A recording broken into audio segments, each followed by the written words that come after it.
few of you have already approved certain questions.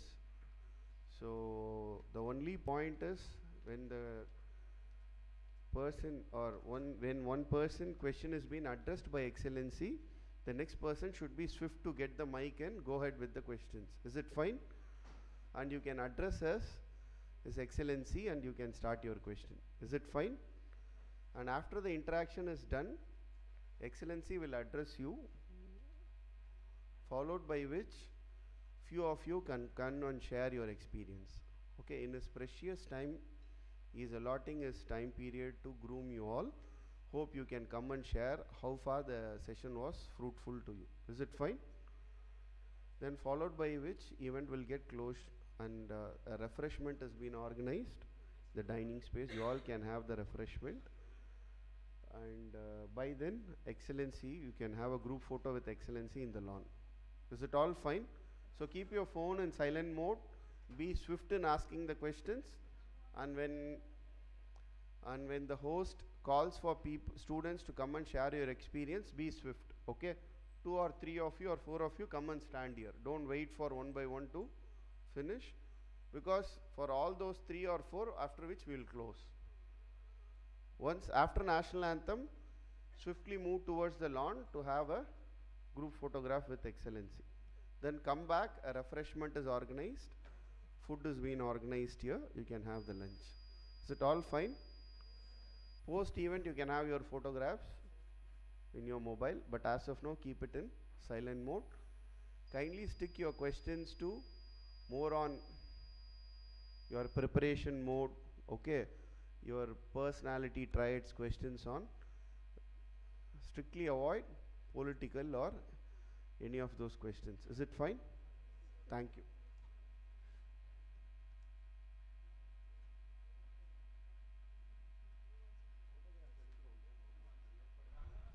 Check.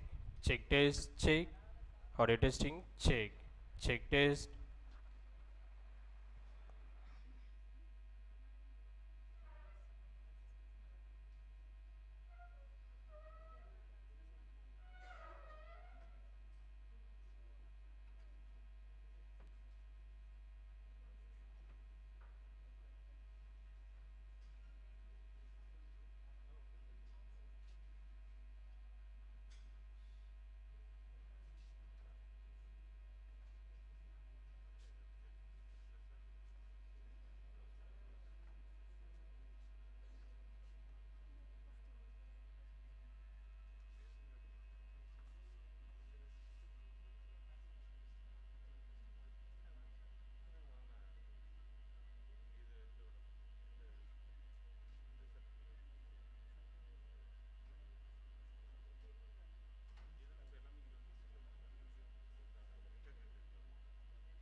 Check, check, test, check test. 1, 2, 3, 4, 5. Check test, check, test, check test, check test, check.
thing is when you study for 6 hours, you prepare timetable for 10 hours.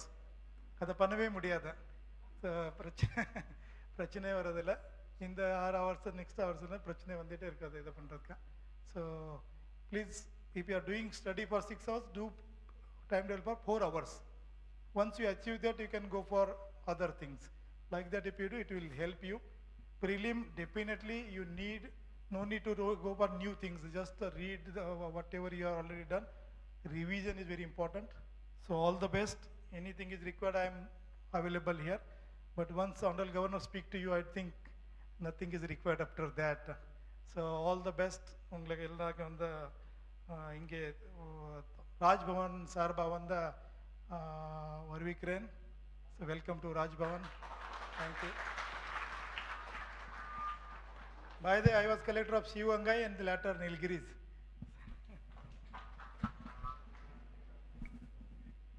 Dear students, the much awaited moment, the Honorable Governor will be here within a short while from now. Just few minutes more for the erudite and astute session to begin. We once again request you to put your mobile phone in silent or flight mode and kindly avoid taking selfies while the session is on.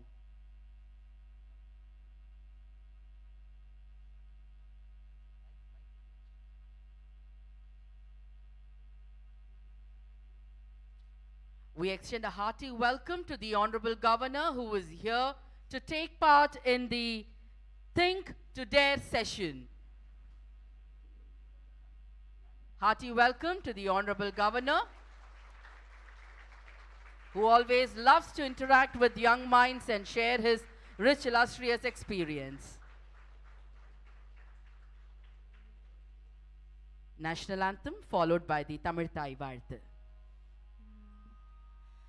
जनगण मन अधिनायक जय हे भारत भाग्य विधाता पंजाब सिंध गुजरात मराठा द्राविड उत्कल बंगा विंध्य हिमाचल यमुना गंगा उच्चल जलति तरंगा तव शुभ नामे जागे तब शुभ आशीष मागे गाए तब जय गाता जनगण मंगलदायक जय हे भारत भाग्य विधाता जय हे जय हे जय हे जय जय जय जय हे நீராரும் கடலுடுத்த நிலமடந்தை கெழிலொழுகும் சீராரும் வதனமென திகழ்பரத கண்டமெதில் தெக்கனமும் அதிசிறந்த திராவிடனல் திருநாடும் தக்க சிறு பிறை நுதலும் தரிதனலும் திலகமுமே அத்திலக வாசனை போலனை துலகும் இன்பமுற எத்திசையும் புகழ் மணக்க இருந்த பெரும் தமிழனங்கே தமிழனங்கே உன் சீரிலமை திறம் வியந்து செயல் மறந்து வாழ்த்துதுமே வாழ்த்துதுமே வாழ்த்துதுமே. We request you all to kindly take your respective seats.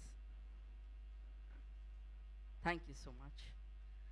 Our Bharat is a Vishwa Guru, guiding many nations and being a role model in various fields. Let us experience the greatness of our land with a song penned by the revolutionary poet Mahakavi Subramanya Bharatiyar, Parukulle Nalla Nadu.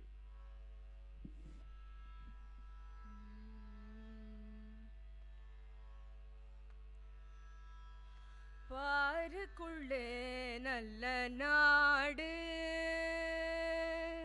பாருக்குள்ளே நல்ல நாடு எங்கள் பாரத நாடு பாரத நாடு நாடு எங்கள் பாரத நாடு பாரத நாடு பாருக்குள்ளே நல்ல நாடு ஞானத்திலே பர மோனத்திலே ஞானத்திலே பர மோனத்திலே உயர் மானத்திலே அன்னதானத்திலே ஞானத்திலே பர மோனத்திலே உயர் மானத்திலே அன்னதானத்திலே கானத்திலே அமுதாக நிறைந்த கானத்திலே அமுதாக நிறைந்த கவிதையிலே உயர் நாடு இந்த பாருக்குள்ளே நல்ல நாடு எங்கள் பாரத நாடு பாரத நாடு பாருக்குள்ளே நல்ல நாடு தீரத்திலே படை வீரத்திலே தீரத்திலே படை வீரத்திலே நெஞ்சின் ஈரத்திலே உபகாரத்திலே தீரத்திலே படை வீரத்திலே நெஞ்சின் ஈரத்திலே உபகாரத்திலே சாரத்திலே மிகு சாத்திரம் கண்டு சாரத்திலே மிகு சாத்திரம் கண்டு தருவதிலே உயர் நாடு இந்த பாருக்குள்ளே நல்ல நாடு எங்கள் பாரத நாடு பாரத நாடு பாருக்குள்ளே நல்ல நாடு எங்கள் பாரத நாடு பாரத நாடு பாரத நாடு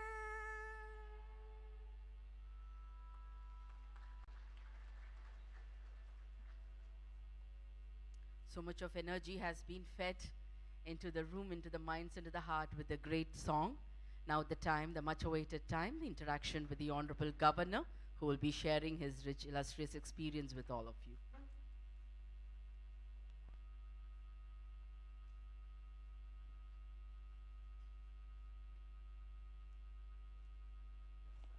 Which one? Okay. Friends, before we start, we'll have a quick introduction. I would like pass on the mic.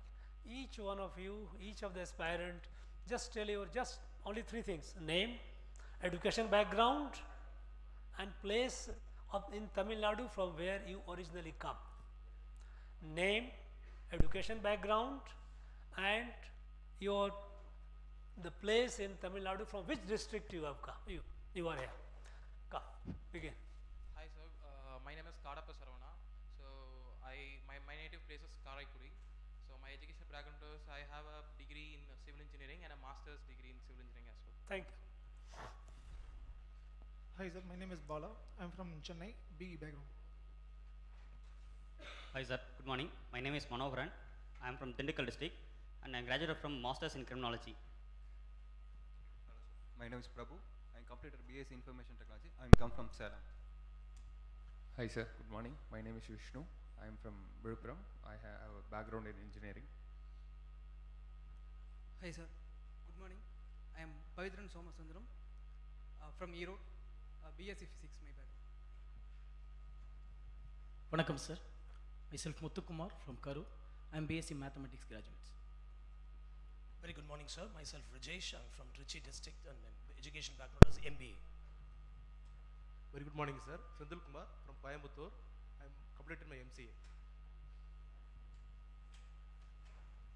Good morning sir, myself Yugaselvi Gopinath from Chennai, MBA and Law.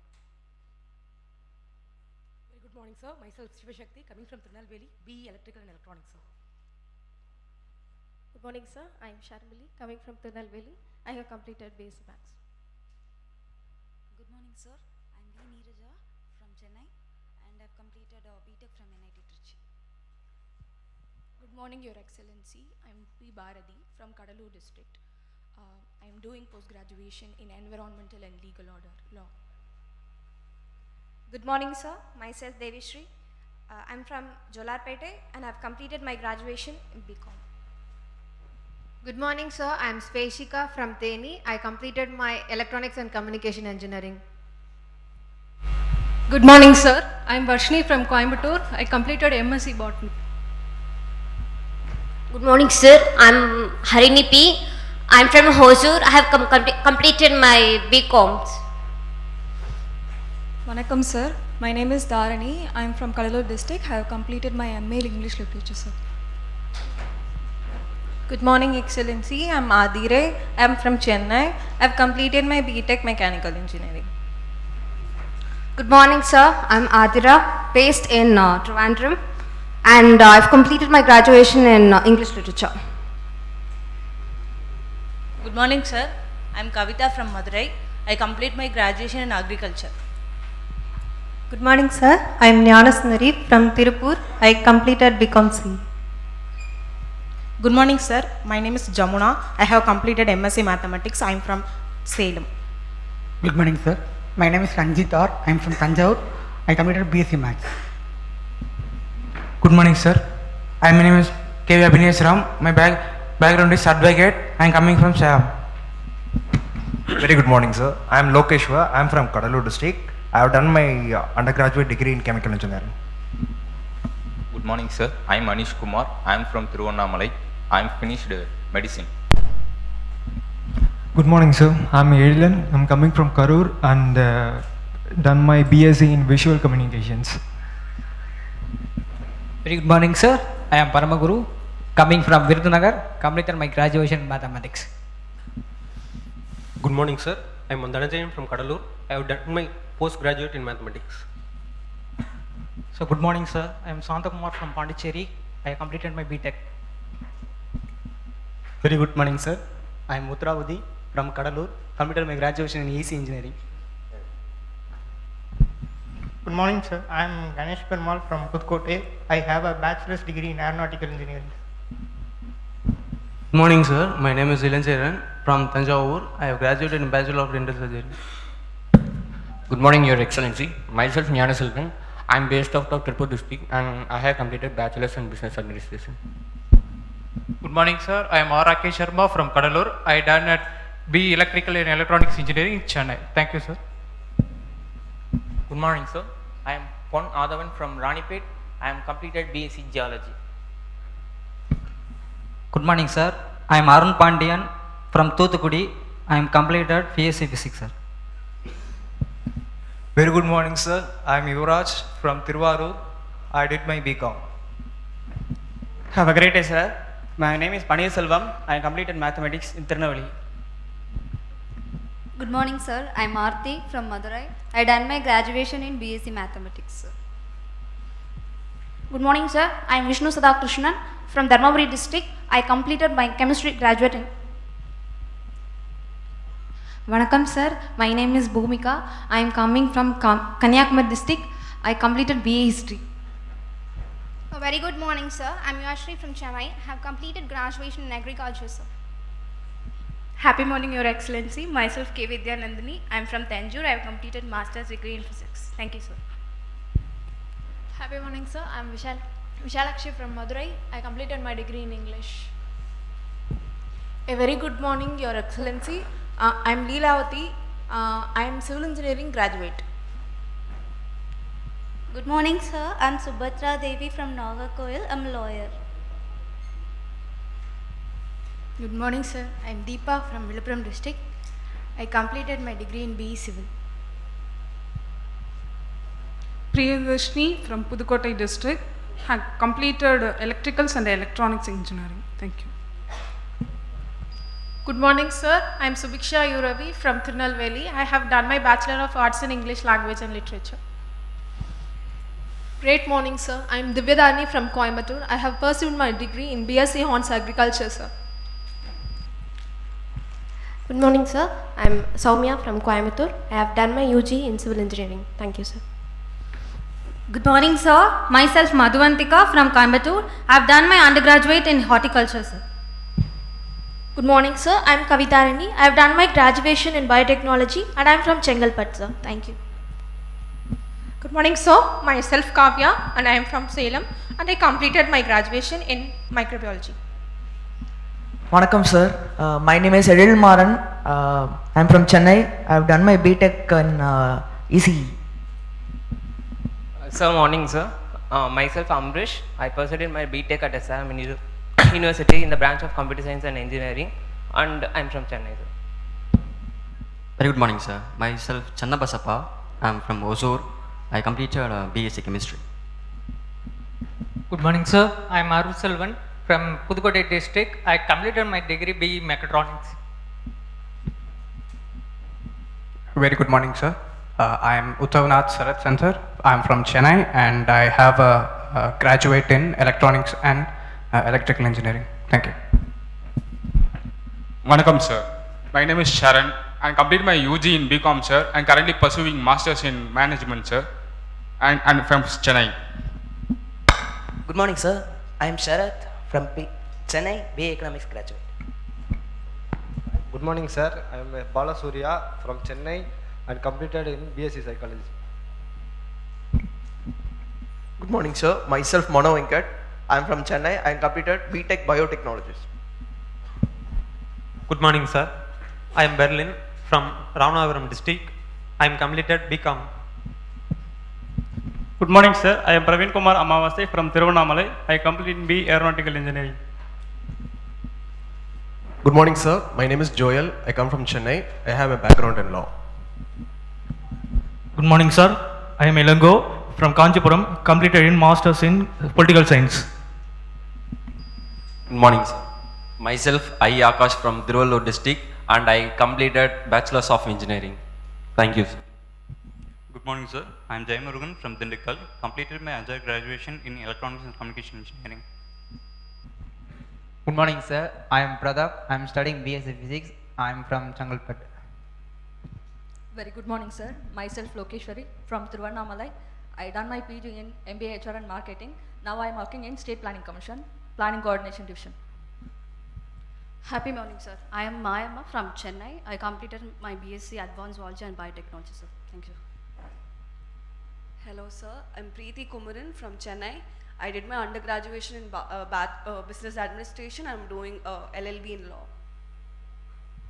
Good morning, sir. I am Preeti Florarani from Krishnagiri district. I have graduated in Agriculture. Good morning, sir. I am M. Radha from Tirunelveli. I have pursued PG Mathematics. Good morning, sir. I am Anita from Tanjavur. I am completed a BCA. Good morning, sir. Myself Anushya Ashok from Kanyakumari. I have completed my graduation in Agriculture. A very good morning, sir. I am Keshavardhani from Tirupur district. I am pursuing BE Computer Science Engineering. Thank you so much, sir. Good day, sir. I am Uma Mageshwari from Kanchipuram and I am currently pursuing geography. Morning, sir. My name is Deeksha and I'm from Tirupur. I've done BA in Sociology. Morning, sir. I am Divya from Salem. I have done my graduation in Agriculture.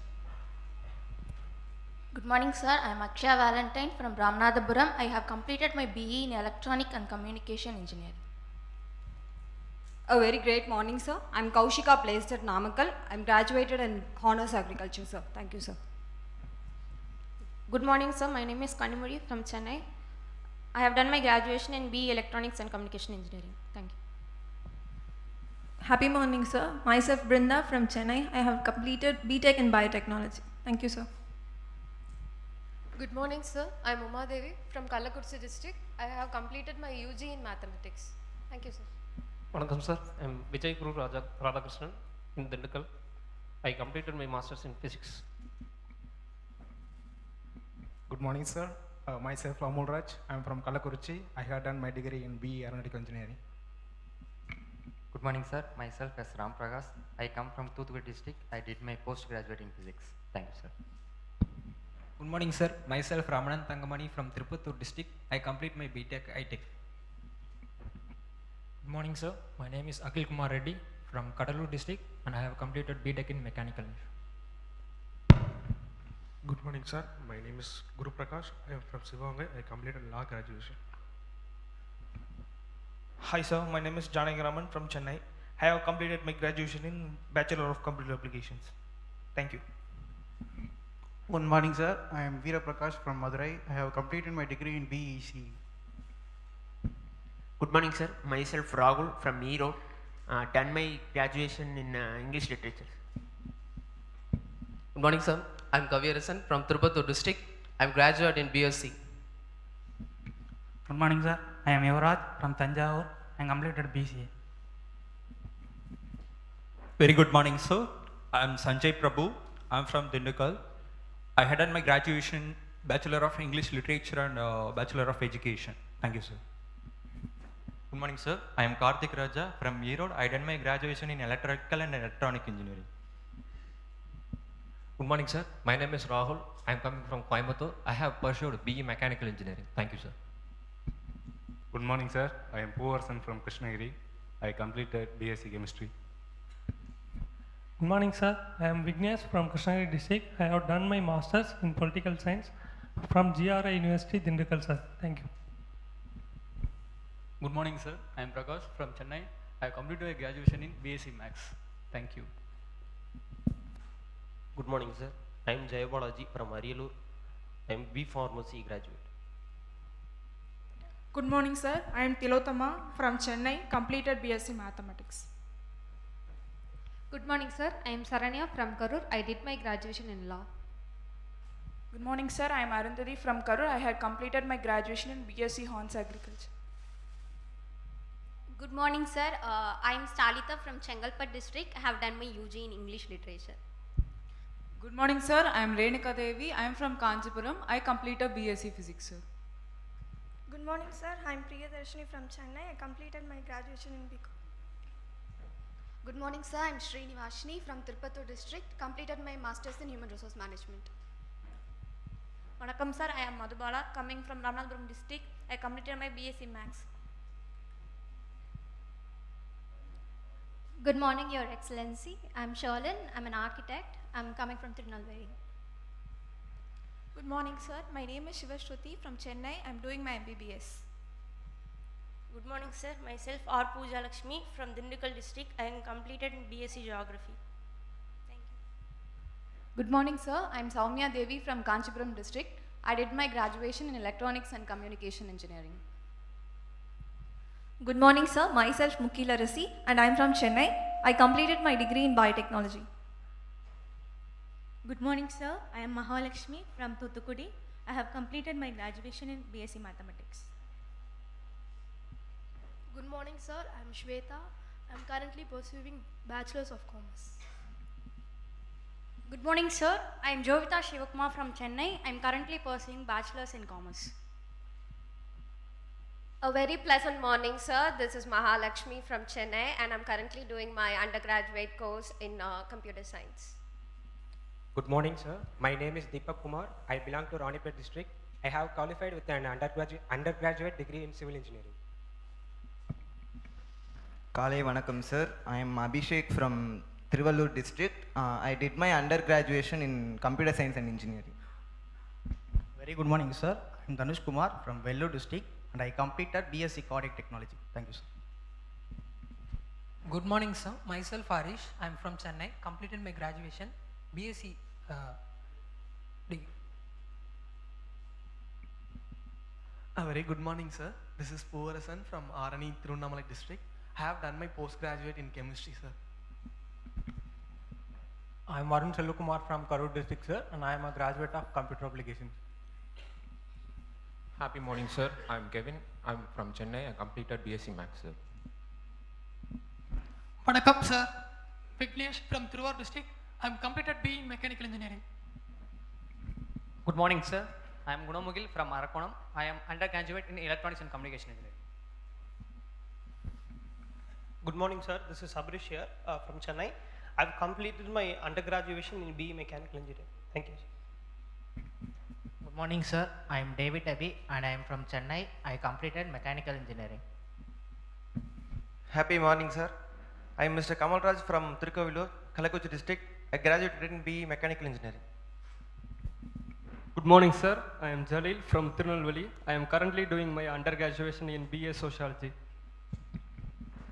I hope you have a pleasant morning with us, sir. I am Maniprakash Shaktivel from Dharmapuri and I am done my graduation in BE Civil Engineering. Good morning, sir. I am Shiva from Kannur district. I graduated in agriculture. Good morning, Your Excellency. My name is Rahul Kishore. I have done my mechanical engineering undergraduate in Coimbatore. Namaste, sir. I am Shakti Anand from Salem. I have completed BA Political Science. Good morning, sir. I am M. Megha Mallaya from Parani. Completed MA in English Literature, sir. Thank you. Hi, sir. I am Parkavi from Perambalur. I have done my graduation in agriculture. Thank you, sir. Good morning, sir. I am Dharani Kumar from Kadalur district. I have completed BSc in Mathematics. Thank you. Very pleasant morning, sir. Myself Premlata from Neyveli and I have pursued BSc Agriculture. Thank you, sir. Good morning, sir. I am Komati from Thiruvalur district, completed BE Civil Engineering, sir. Good morning, sir. I am Vahini. I am from Salem. I done my graduation in BA English Literature, sir. Thank you. A very good morning, sir. Myself Saubhagya Selvakumar from Chennai. I completed my undergraduate in Computer Science Engineering. Good morning, sir. I am Joyce from Tirupur district. I have completed my bachelor's in English literature. Nice to meet you, sir. Thank you. A pleasant morning, sir. This is Nishanti from Chennai. I am currently pursuing my BA degree in economics. Good morning, sir. I am Pratiksha from Chennai district and I am a BCom graduate, sir. Thank you. Good morning, sir. I am Devaki from Chennai. I completed postgraduate in economics. Morning, sir. Myself Priyadarshini N and I am from Coimbatore. I am an electrical and electronics engineering graduate. Thank you, sir. Very good morning, sir. This is Gayatri from Tiruchi district. I have done my master's in history. Thank you, sir. Good morning, sir. I am Sangavi from Vedaranyam in Nagapattinam district and I completed BSc Honours in Agriculture. Thank you, sir. Very good morning, sir. My name is Niranjana from Chennai. Graduated as a BE Electrical and Electronic Engineering. Thank you for this interactive day, sir. Good morning, sir. I am Padma Shivatsa, dentist from Chennai. Thank you. Good morning, sir. Myself Pavitra Arivalakan from Tirupur, engineering background. Good morning, sir. Myself Ashwin from Thiruvalur district. I have done BCom. Good morning, sir. Myself Ram from Chennai, BCom graduate. Very good morning, sir. I am Yasser Ali from Pondicherry. I completed my graduation in BCom. Good morning, sir. My name is Dami Franklin Lawrence from Kadalur district. I completed BSc Physics. Thank you, sir. A very good morning, sir. I am Gautam from Erode. I completed my undergraduate in Electronics and Communication Engineering. Thank you, sir. Good morning, sir. I am Adarsh from Chennai. I have UG in Chemistry. Thank you, sir. Happy morning, sir. Myself S. Pradeep Rajan. I am coming from Chennai and I have completed my engineering and material science and engineering. Good morning, sir. Myself Arun Prakash Krishnamurthy from Dindigul. I completed Masters in Development Administration. Good morning, sir. I am Abhishek HP from Chennai. I completed my BE in Mechanical Engineering. Good morning, sir. Myself Kaviraj J from Salem. I completed my BSc Geography. Hi, sir. I am Pradeep from Pudukkottai. I have done my master's degree in mathematics too. Good morning, sir. I am Raj Mohammed from Pudukkottai. I done my graduation in MSc Mathematics. Thank you, sir. Very pleasant morning, sir. My name is Praveen Kumar, sir. I am coming from Kalakurchi and I am undergraduate in agriculture engineering. Thank you, sir. Have a nice day. Happy morning, Your Excellency. This is Muthu Ganesh. I am from Kumbakonam. I am currently pursuing my in production engineering, graduation in production. Good morning, sir. I am Dhanush from Tiruchi. I done my graduation in history. Good morning, sir. I am Kameshwaran. I am from Theni, currently doing my BA in economics from Osmania University. Thank you. Happy good morning, sir. My name is Prabhakaran. I am from Madurai. I completed BA English Literature. Then I completed BA Teacher Training. Thank you, sir. Vanakkam, sir. My name is K. Ashok Kumar from Kallakurchi, studied from BSc Mathematics. Good morning, Your Excellency. This is R. Yuvapriya from Chennai, and I'm graduated from BSc Horns Agriculture. Thank you, sir. Good morning, sir. I am Sandhya from Chennai, BCom graduated. Hi sir, good morning. I am Jayashree from Virudunagar district. I did my graduation in BE Civil. Good morning, sir. Myself Kamali S. I am from Neyveli. I completed my masters in data science. Very good morning, sir. This is Shivapriya, and I'm from Chennai, and I have a bachelor's degree in biotechnology. Thank you so much, sir. Happy morning, sir. Myself Mahalakshmi from Chennai, and I am a BCom graduate. Good morning, sir. My name is Sharmila. I'm from Chennai. I have done my undergraduate in zoology and currently working as a teacher. Thank you, sir. Good morning, sir. I am Janani. I am from Chennai. I am an electronics and communication engineer. Good morning, Your Excellency. I'm Sharda. I'm currently pursuing my master's degree in physics. Very good morning, sir. I am Pravina from Dharmaburi district, and I'm doing my UG in production engineering, sir. Good morning, sir. I'm Sanjana from Coimbatore. I'm a graduate of BE in Electrical and Electronics Engineering. Good morning, sir. I'm Indra from Ramanathapuram district. I have done my undergraduate in chemistry. Thank you, sir. Good morning, sir. Myself Kavya Srinivasan from Tiruvannamalai. I pursued BA English Literature. Good morning, sir. I am Yuvashri from Chennai, and I have completed my masters in mathematics. Thank you, sir. Good morning, sir. This is Sindhukavi from Onam, and I'm from Tanjore district, and my graduation is agriculture. Good morning, sir. I'm Shruti from Tirupur district. I have done my bachelor's degree in information technology. Vanakkam, sir. I'm Madhumita. I'm from Ramanathapuram district. I have done my masters in fishery science. Good morning, sir. I am Prasanna from Sivakasi, and I am a civil engineer. Thank you, sir. Good morning, sir. Myself Nishant. I did my BTech in mechanical engineering at Amrita Vishwavidyapitham, Coimbatore, and my native is Madurai, Tamil Nadu. Thank you.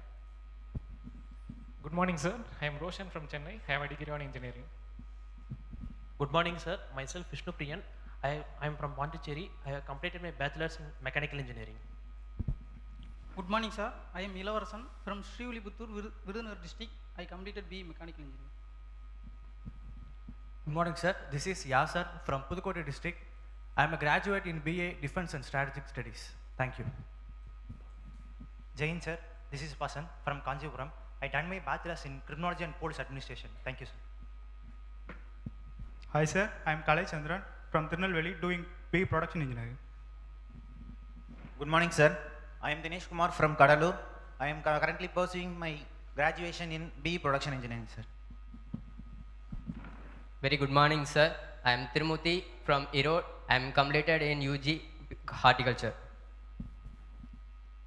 Great morning, His Excellency. Myself Thoran from Vellore. I am a BSc Honours Agriculture graduate. Jai Hind, sir. Vanakkam, sir. My name is Indrajit. I have done my graduate in BTech Fisheries Engineering from Ramanathapuram. Very good morning, sir. I am Siva Prasad from Kumbakonam. I have completed BSc Mathematics. Good morning, sir. I'm Subiksha from Chennai. I have completed my graduation in BTech Biotechnology. A very pleasant morning, sir. Myself Livia from Madurai. I have completed BWork Dairy Technology. Thank you, sir. Very pleasant morning, sir. My name is Marsha from Chennai, and I completed my undergraduate in commerce, and it's nice to meet you. Good morning, sir. I'm Dakshni. I'm from Chennai. I completed my BTech in biotechnology. Good morning, sir. I'm Khatun Sharifa M. I'm from Salem. I've done my undergraduate in English literature, sir. I feel immensely honored to having introduced to you, sir. Thank you, sir.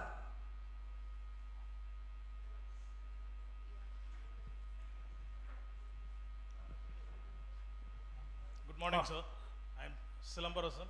I completed my BTech engineering, and I'm from Lalgudi, Tiruchirappalli district, sir. Thank you. Very good morning, Your Excellency. I'm Pavitra from Ottanchatiram, Dindukal district with undergraduation in agriculture. Pleasure being here, sir. Thank you, sir. Good morning, sir. I am Neela from Chennai. I did my degree in Masters Zoology. I am Shiv Kumar. I am from Tirunelveli. I graduate BA English Literature. Good morning, sir. I'm Kamal Raj. I'm from Kalakurchi district. I did my UG in political science. Good morning, sir. Myself Karthikeyan from Thuthukudi district. Completed my degree UG in civil engineering. Nice to meet you, sir. Good morning, sir. Myself Lovat Mudlidharan. I'm from Chennai district. I am an economics undergraduate and I'm currently pursuing public administration in masters. Thank you, sir. Good morning, sir. I am Gautam Ravichandran from Erode and I am a civil engineering graduate. Good morning, sir. I am Lakshman from Tirunelveli. I have done my electrical engineering at College of Engineering, Indi. Thank you, sir. Good morning, sir. Myself, Irayanbu from Chidambaram, and my educational background is BE Civil Engineering. Thank you, friends. Thank you very much. Now, one more question. How many of you have tried at least once UPSC? Just raise your hand. If any of you have already made one attempt at least, then raise your hand. How many of you? Raise your hand fully. Good. Thank you. Put it down. Some of you have already tried, so you are somewhat familiar. First of all, I welcome you all to Raj Bhavan. You are the fact that you are all civil services aspirant, that makes you stand apart from many others. Civil services, both state as well as the union, of course union has much larger scope for progress in career.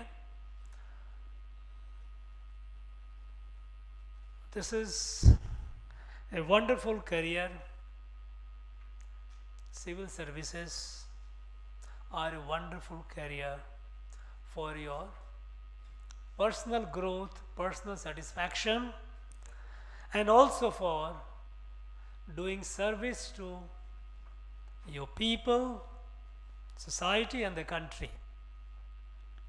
And I find that quite a good number of you are still pursuing your undergraduation. That's in a way it's a good sign that you are started, because you become eligible only after you are a graduate. But the fact that you are conscious of it and you have started preparing or thinking of it and then seriously working on it while you are an undergraduate student, that's a good, because I invariably advise aspiring civil servants to join young. Join young because, you know, in your long journey, there is a point, you know, your date of and year of birth is important, but the day you reach the superannuation day, the retirement day, that is 60 years, your journey in civil services will be over. So if you join late, I am not discouraging those who are already, let us say, they are in the later part, that's okay. But those of you who are young, and many of you, I can see most of you are, try to make it, crack it when you have longer years to go. Because if you join, let us say at the age of 30, then your active service will be only for about 30 years. And when you have a 30 years of active service, it is unlikely that you reach the top. And when you are joining civil service, your legitimate aspiration should be to reach the top. Reach the top in your respective services. If aspiring for IAS, Secretary to Government of India. Secretary to Government of India or the Chief Secretary in the state, that is the apex, the top in a civil service.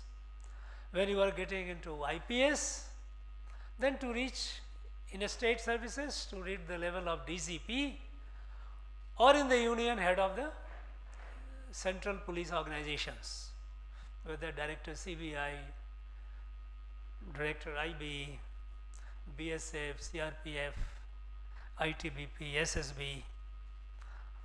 There are so many, CISF, there are not many organizations.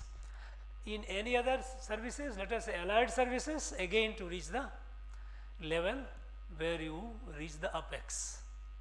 So, those of you who are undergraduate, still you are preparing, start working on it. Preferably you try to make it earlier, because if language, you need about 33 to 34 years of your service to reach the top. A miracle happened, but it doesn't happen often, in some stray case, but invariably it will be difficult to reach the top unless you have about 33-year plus service. Only then you can have a legitimate expectation to reach the top. So, it is a wonderful thought that you have, because these services, I think, I don't see any other area or any other career that would give you that degree of satisfaction in your life. Unless you wish to be an entrepreneur, you want to start in the business, that's a different one. That's a different, because nowadays you have multiple opportunities, and you can excel in life in any field, wherever you are. But if you are not going into any of the professional organizations, like let us say if you are doing a business, running a business, or you joining into other services, which are, there are lot of other services also of the UPSC, like Indian Economic Service and all this, where also you get opportunity to grow. But these are all part of the civil services, though the examination might be held separately.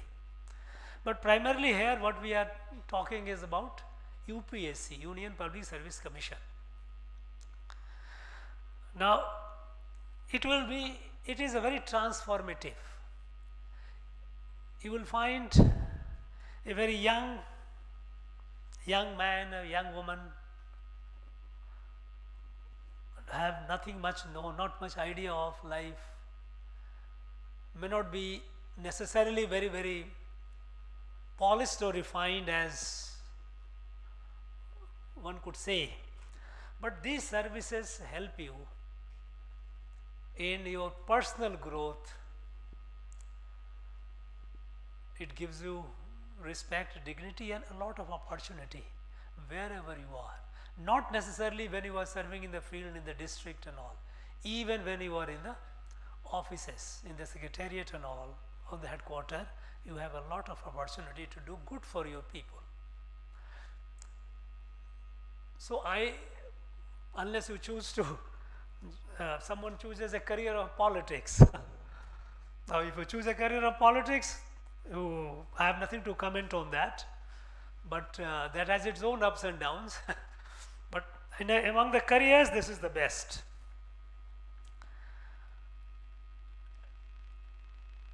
I think, first of all, I often tell the young aspirants that first you make up your mind, are you serious about it? It is not, and I repeat, it is not something that I also ran. If you are having I also ran, then you might be fooling your parents that okay, I am writing that, preparing for IAS or IPS. That will not work. You have to be first to make up your mind. Think of it quietly and Yes, because once you have made up your mind, you have to be absolutely disciplined in your personal life.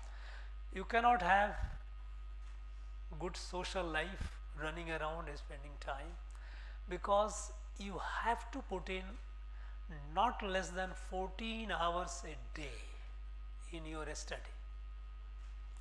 You should realize that the selections which used to be about 1000, in the range of 1000, in the recent years it has come down. So it is a very rigorous selection, but that does not mean that should discourage you. It only means you have to put in more effort, more hard work. So once you are serious, once you have made up your mind, you have to have your schedule. Discipline yourself. Discipline yourself means your first is your time management. It's very important. How much time, when are you getting up, when are you going to bed, and what are the in-between times, that when you are awake, how much time you are giving it for your normal day-to-day activities that you have to have, which you cannot escape. So if you are sleeping for 6 hours, and more than 6 hours is a luxury which you cannot afford, let me tell you. If you think that you can sleep for, doctors will tell you, okay, 8 hours is a good sleep. That's okay, that you can sleep after you have made it, not when you are preparing for it. 6 hours is good enough. After 5 to 6 hours is good enough, and then you need about nearly 3 to 4 hours for your other activities, because you also need to have some time for your physical well-being, in the sense some exercise, because as a part of your discipline you cannot afford to fall sick. Because if you fall sick, because I am very hard working, I will study, I will not, just sedentary life, sitting, reading, no, that's not the way. You must have some time, 45 minutes to 1 hour, for physical activity, not too strenuous. Not that you go to gym and start tiring yourself out, because if you tire yourself out, you will sit and you will half asleep. You will not be able to concentrate. So this is not a time for your bodybuilding, but at the same time, it is also not a time to spoil your health. Spoil your health by ignoring it, remaining sedentary. So keeping yourself healthy, physically fit, is a part of your self-discipline. You have to. So about 4.5 hours for that in a total. And then, so your time management, your physical fitness, health management, and then allocation of time. You have to be a strategic. A strategic means it's not the test of who knows how much. There is no end to knowledge. Knowledge is endless. So it is not the test of, yes, I know so much. Fine, good enough. But this is not. You have to be a strategic in the sense that you should know what you are required to know. I hope you have taken down it is all available on the net, syllabus, subjects and syllabus. So you have an idea. Quite a few of you, I'm not talking about professional engineering and agri graduates and all, but normal BA, BSc, the courses will be a little higher than that. So you have to take care of. You have the basic. If you are studying well in your graduation, it is actually the course is usually of honors. Syllabus is when for your subject, it will be for honors. But nowadays, because the distribution of subjects are such and mark is such, that while your subject which you choose for your mains, that will be important, but there are other areas also which for which you don't have to be so much a specialist in your subject. But the subject that you choose, the course will be, the syllabus will be little more than normal BA or BSc syllabus. So you have to familiarize yourself with the syllabus. What are those? Go into the details. What are the chapters in any subject? Which are the chapters which are covered in every chapter? They will put you. These are the questions. These are the areas from where they will ask a question. So familiarize yourself with that, and then according to various subjects you have to do that time allocation. Being a strategic means be clear about the subject, the things that you need to know, and then allocate the time accordingly in a way that no subject is left behind for long. There will be you may not be able to repeat every subject every day. That is not possible. You have so many subjects. But you should allocate your time in such a way that a subject you come back to it at least the alternate day. Today, then the day after again I visit my subject again. Some subjects which you need to carry on every day, but some you can. So this you have to allocate the time. So this way, being a strategic means taking care of yourself, your time management, understanding of the subjects, and allocating the time accordingly in a way that no subject is left behind. Normally I have seen people have a tendency that you spend more time on subject which you are familiar with. Somebody loves mathematics, keep doing mathematics. No, that's not going to help you. It is not being a strategic. In fact, the subject in which you feel uncomfortable, but which is a compulsory, which you cannot escape. You have an optional subject which you choose according to that's your call. But the subject which are compulsory, and if you find it uncomfortable, spend more time on it. Because there is a saying, appetite comes with the eating. Even if you are not hungry, if you start eating, you develop. So once you start devoting time to a subject which you are not very, I don't like this. Your like or dislike doesn't matter. You have to write the exam, you have to get the marks. So you have to allocate more time to the subject which are compulsory, at the same time which you are not very comfortable with. And then you will see the magic. After some time you will start liking that. So total impartiality to all the subject. Don't neglect any subject. Don't neglect any subject. About the current affairs, pick up one newspaper. You don't have to read too many newspapers. One national daily, and spend some time on it. You don't have to read time on, okay, so many people drowned in a pond, or so many elephant got trapped. This is not of your interest. You should national affair, international affair, national affair. Suppose if we have a G20.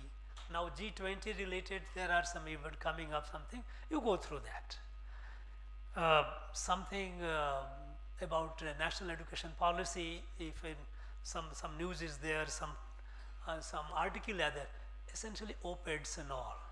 Read that. When you read it, this is an opinion of someone, but your slate is clean. There is somebody who has written and whose piece has appeared. That means that person has worked on it. So read it, try to understand what it is. In the process, develop the habit of noting down. Have a notebook, a hardbound notebook, and some important developments happening which you think that on these national and national affairs, there is something which you feel like you can jot down some points. Over the time, you will realize that you will become familiar. Maybe after 2 months, 3 months, you yourself will get to know more about it. You will start relating with it. So it is a continuum. In the very first day or first week or first fortnight, you may not have much sense of it, but you will develop it. So one newspaper, don't spend much time on the newspaper. I think unless there is an interesting op-ed which is on a national or international affairs, you read that, spend some time, but half an hour, 40 minutes time should be, or 45 minutes time should be okay. While you are reading, also pick up expressions. It is also to improve your language. You will find a good op-ed. After all, people, those who write, they have something to convey. So the one is the idea which the author is conveying, and second is how they are conveying. So that expression is also important. You will find some good expressions, a word the meaning of which you do not know. Note down the word.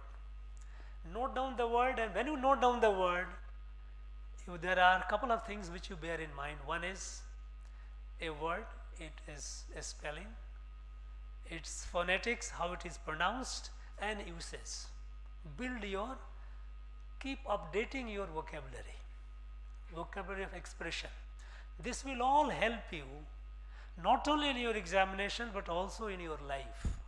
Whichever field you go, communication is very, very important. How a smart communicator, they are saying that a smart communicator can sell ice to a Eskimo.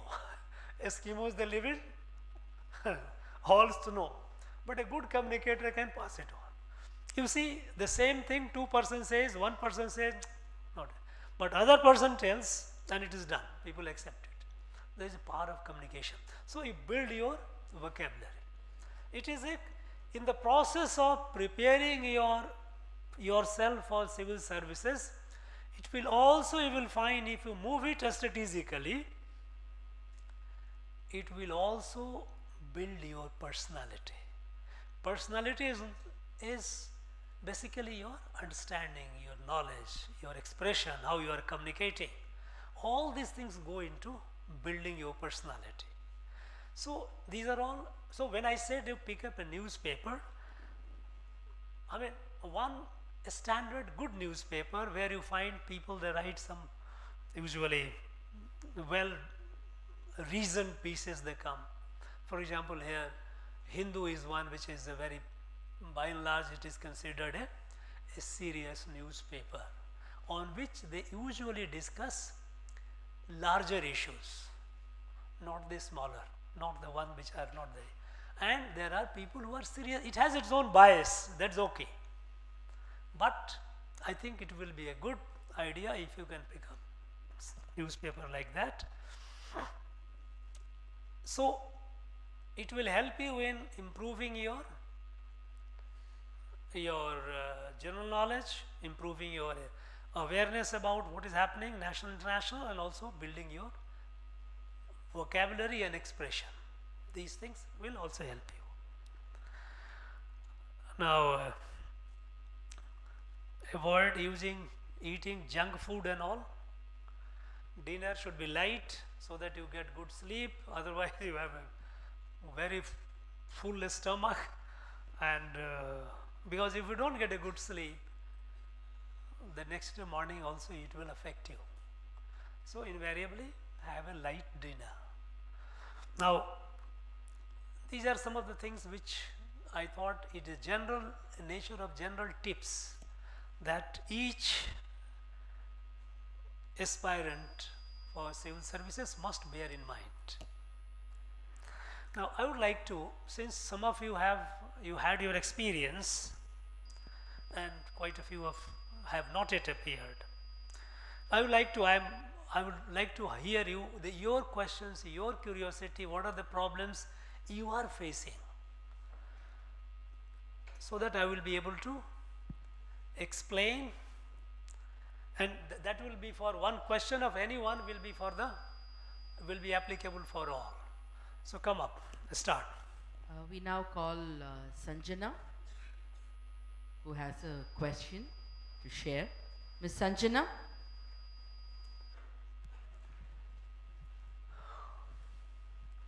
Good morning, sir. In India, the policy of appeasement has perpetuated fissures to an extent of fault. So, do you think that short-term political gains have created problem in India? Look, this is for general personality growth and understanding. Please sit down. Thank you, sir. That the policy of appeasement, is it good for the country or the society? Is a generic question, and it can become politically loaded question. But the fact is, if you look at dispassionately, then what this appeasement does? Appeasement means what? What is appeasement? Appeasement means it is you are trying to placate or please a constituency. Constituency, I am not talking local parliament constituency. Constituency means a set of people, an interest group, by yielding to their demand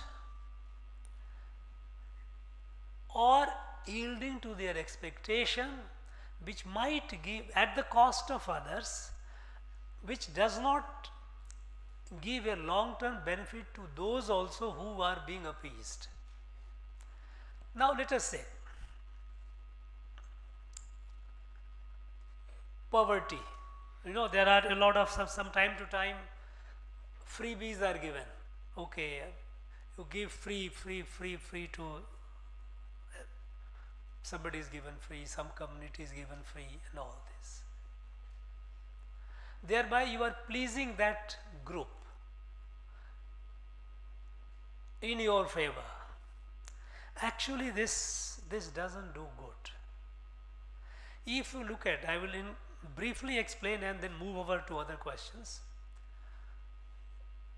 You might be witnessing, if you are careful observer of the national scene, we became independent in 1947. We were a very poor country, lack of resources. We were way behind. We are in education, health, every area we were fairly behind.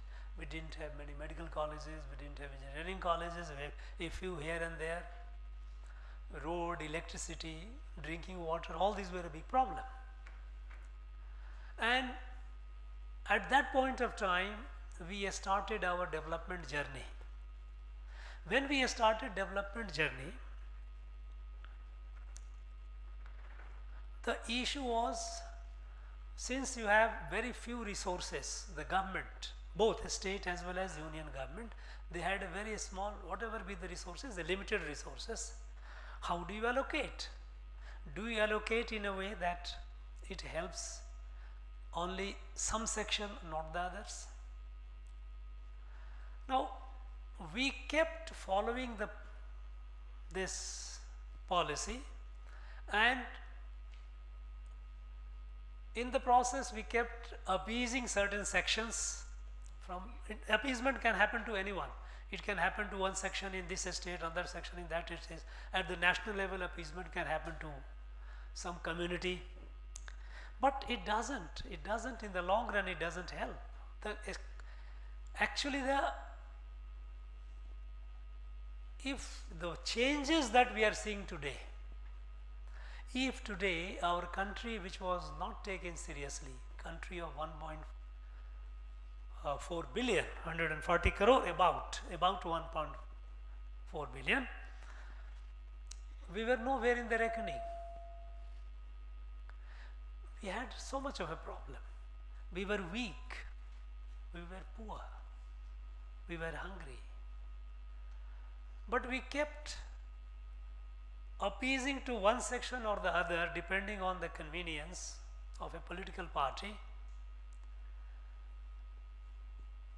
But it didn't benefit.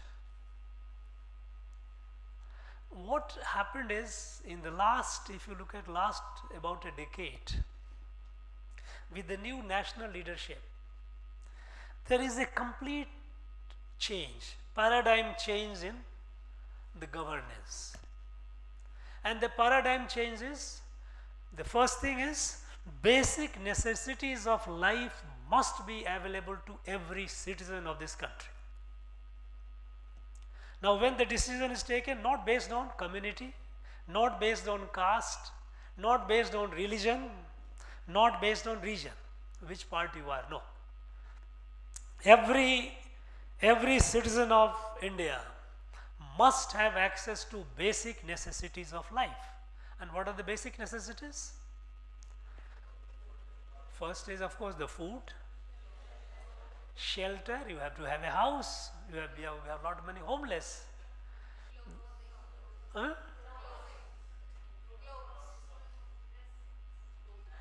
Clothing, yes, clothing.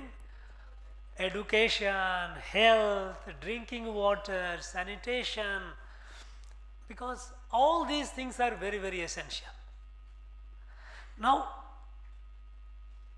so the policies were framed in a way that it must, all the basic necessities of life, necessities for a dignified living of a citizen must be made available. So, when it comes to health, we have poor person. If a poor person falls sick, the family is ruined because the health bill is so expensive. Medical treatment, you go and a poor person works daily wages, earns some small bit of money and somebody falls sick. So either the family, the sick person dies or the family is ruined, no money. How to make it affordable? So comprehensive program, it is only question of reimagining. If you say that no, my health problem of my people have to be addressed, has to be addressed comprehensively, then you have to think of approach. Earlier what we were doing? Okay, health is an important issue, fine. So we have this much money, so this much of money we will allocate for health. So we will build so many hospitals, so many medical colleges, some allocation of resources. It reached some, it did not reach many. Now what is the present scenario? Yes, health must, every citizen must have access to health. So multi-pronged initiative was taken. First of all, Ayushman Bharat. Every poor person, defined by the criteria, how much is your income, is covered, must have access to medical facility. So 5 lakhs insurance is given to every family falling within that range. You know how many people are today? 22 crore. 220 million people are covered under Ayushman Bharat. 220 million people, families. 22 crore, because it is for a family. Each family is covered. So 5 lakh rupees a year is the coverage. So if someone falls sick, can go treat it, it is adjusted, it is insurance is covered, government takes it. So a poor person has access to health. Then making medicines affordable, cutting down the prices of certain equipment like a stent in the heart or valve. These are very expensive, that used to be. Even for knee replacement, the replacement, the mechanical thing which they used to get is very expensive. The price is cut reduced because they were making a lot of profit unduly. Something which is 10,000 rupees, they were charging 120,000 rupees. They're such a large. No, if you have 10,000, okay, 20,000 you charge, 10,000 profit, fine. You make a profit. After all, nobody is doing charity. You are in business, so you must also earn. But you should not earn in a way that is, predatory. It should not be. So certain very important life-saving like a stent and the heart stent, valve, all those things, the prices, CT scan machines and all, their prices were reduced. Then medicine, generic medicine, what is called Jan Aushadhe. Every medicine, you have too many brands in medicine. Antibiotic of this company, basic ingredient is the same. The basic ingredient, what is called API, generic drug, technically API, that is what actually is effective. For example, you use soaps. Some soaps you find very fragrance, nice smell coming and all that, but cost is, okay, 100 rupees. You get a soap for 10 rupees also. Both does the cleaning. But if the purpose of soap is to clean oneself, then one doesn't necessarily have to, if we make it available, the 10 rupees one, if I can afford 100 rupees, you go and it is your choice. If you have money to burn it. But if I do not have money, I should be able to have access to soap. So similarly in the medicine, generic medicine and the branded medicine, the cost is almost 1/10. What costs 10 rupees in the market, that cost branded one costs 100 rupees. There can be variations, but invariably you will find there is a wide gap. So making generic medicines available in the country. And you know how many Jan Aushadhi Kendra we have in the country today? We have reached about 10,000. 10,000 centers where you get the generic medicines in the country. Doctors are being encouraged to prescribe those medicines. You have an option, many times they will say, okay, this, you have a generic this, you have this. Choice is yours, you like to spend money more, but generic is this also. So making medicine easily accessible to poor people.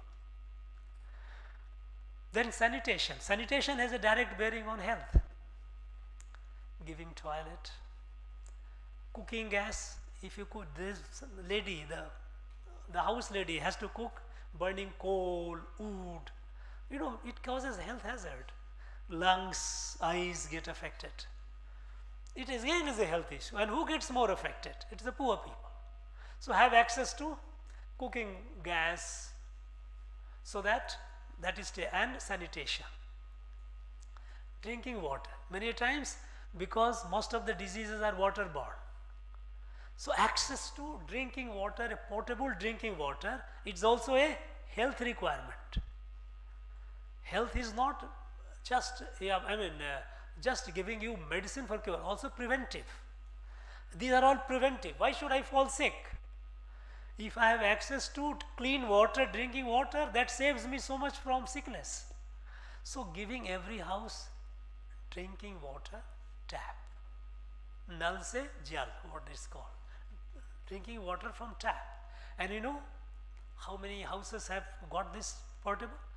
90 million, 9 crore houses have been given access to drinking water. Rich people, most of people living in cities, not in slums, but all these people, when they have urban areas, they have water supply and all do it. But what about other? Rural areas, everywhere is not very clean drinking water. So almost 9 crore people got it. Now approach in a way that covers everyone, no appeasement. Even when, let us say, earlier we were doing this community, give this much, this community, I think it doesn't help. Appeasement, it doesn't take, it is not good for the constituency, the people, those who are target of appeasement, it doesn't help them more long. Suppose if a child insists on chocolate, you give him chocolate, it's okay, but it doesn't necessarily is at the cost of someone. It is not necessarily it is good for. Now, so I'm not going into the political nuances of appeasement. Appeasement certainly is not a healthy policy. It doesn't help anyone, and that is why many a times it is only a short term gain for whom? Only for the people, those who are, let us say, a political party. Come election, you will find starts freebie. But freebie, whoever give free electricity, okay, farmers will have free electricity. There are many states who are competing now. I will give my farmers free electricity. You are trying to appease farmers, but what happens in the process? Take the case of Punjab. Whenever you give free, that actually it is not free. For production electricity, money is spent. It doesn't come free. The machinery, the people, the plant, all those cost money. And if you give free, then actually it is not, it may be free for that group, but it's somewhere you have to, either you are not left with the money to development expenditure. You need to build roads, you need to build hospitals, you need to generate more electricity, you need to do so many things. Where is the money if you start giving free? So this Punjab, what happened when they started in 1980 onward giving free electricity to farmers, initially the increase in productivity, but within 20 years, at that time Punjab agriculture was almost thrice the national average. That was the productivity of Punjab. Today it is less than the national average, because there have been so much over exploitation. Because if it is free, I don't bother. No? If it is free, why should I bother? It is free. So exhausting the groundwater going down, soil over exploitation, 3 crops, 4 crops you started taking a year, it became banned. Today they are paying the price of that. But still some government will try to do appeasement. It doesn't help. It ends up doing more harm. You know, certainly it's not a, appeasement as such is not a good policy, it is a harmful policy. It is not good for the nation, it is not good for the people, it's not good for the society. Yes. We call upon Adirai, who has a question. Adirai.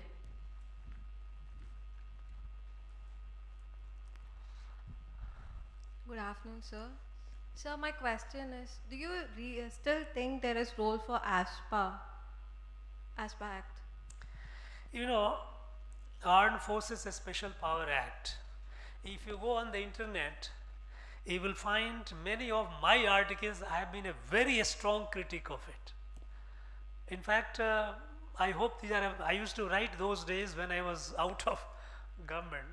I was a very, very strong critic of Armed Forces Special Power Act, because this act is prone to be misused, because it gives Armed Forces Special Power Act, you know, it came in 1956-57 with the separatist insurgency in Nagaland.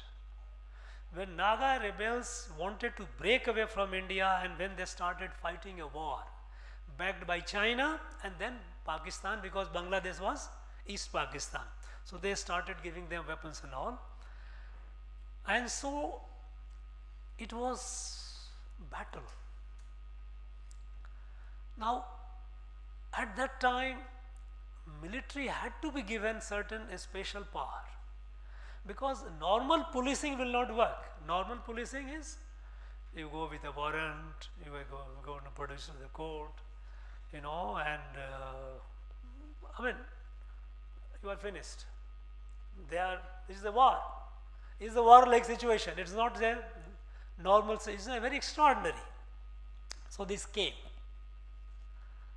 But this becoming a norm, because it came in 1956-57 and it carries on even today. Now extraordinary situation should not be allowed to become ordinary. this provision where a military officer, even a non-commissioned officer, even a havaldar, can shoot to kill. Normally rule is minimum force. Here it says, if in his opinion there is no other way to check him, he can shoot to kill. So this is a very extraordinary power. Very, very, so it's a battle theatre. Now it cannot be made law. So I was a strong critic of that it should not be allowed to continue for long. The fact is, constitutional validity has been upheld by the Supreme Court. Supreme Court has said, yes, it is a law, valid law, because I was against its misuse. There were cases where it was misused, because we are all human beings. A military gets information through some informant comes and say, in that house there are some terrorists, and they go and storm the house, you find some innocent people. That person has given information out of some other interest, but innocent people. So there are, it had to be used very sparingly. It cannot be. As a result, today, most of the areas have been freed from arms power. There was a time when the entire Northeast we had Armed Forces Special Power Act. All the 7 states we had. Today, most of the states are free. Assam free, Tripura free, Meghalaya free, Mizoram free. You know, parts of Nagaland, earlier used to be whole, now only parts of Nagaland, parts of Manipur, and 2-3 districts of Arunachal Pradesh. That is the only limited area where it is still kept. But it is kept only because there are some people who are not acting, who are not resorting to violence, but they have not yet surrendered their weapons. So should there be, suppose if we withdraw the military, then what is the guarantee that they will not start again? So as a deterrence, we have to keep our military, and they will also come round. By and large, as I told you, that all these areas have become free. But some pockets, there are some groups who are living in camps. They are not free. They are living in camps, but with weapons. Who will stop them, suppose if they go out of the camp and tries to do something? So there has to be a check on that. So today, Armed Forces Special Power Act has been lifted from most part of our country, and hopefully it should be removed shortly. We expect that it won't be long before it is lifted from all over. But as a law, its constitutional validity has been upheld by the Supreme Court. It is a valid law, constitutionally valid law. Because a state, when I say a state, means Indian state. A state must have, because a state cannot go beyond law. So there must be a law which is extraordinary in nature to meet with extraordinary situation. That doesn't mean that it has to be kept using it. No, there is a check on that. And that is where, for a very long time, from 1956-57, the armed forces which we had all over, by about 1980, entire Northeast was with Armed Forces Special Power Act. Entire Northeast. With 80s, 90s, 2010, 2015, 16, we were all the subsequent, nearly for about 35 to 40 years, the whole area was under armed forces. Now that was not acceptable. But with the peace coming, settling down, people coming to arms groups, leaving the weapons, coming back, surrendering and all, that is how it has been lifted from all other areas. So Armed Forces Special Power Act, as a law, it is a constitutionally valid law. Supreme Court has upheld it, fine. This is an extraordinary law, it gives extraordinary power to the forces, armed forces. It has to be used under extraordinary situation. Next. Renuka Devi.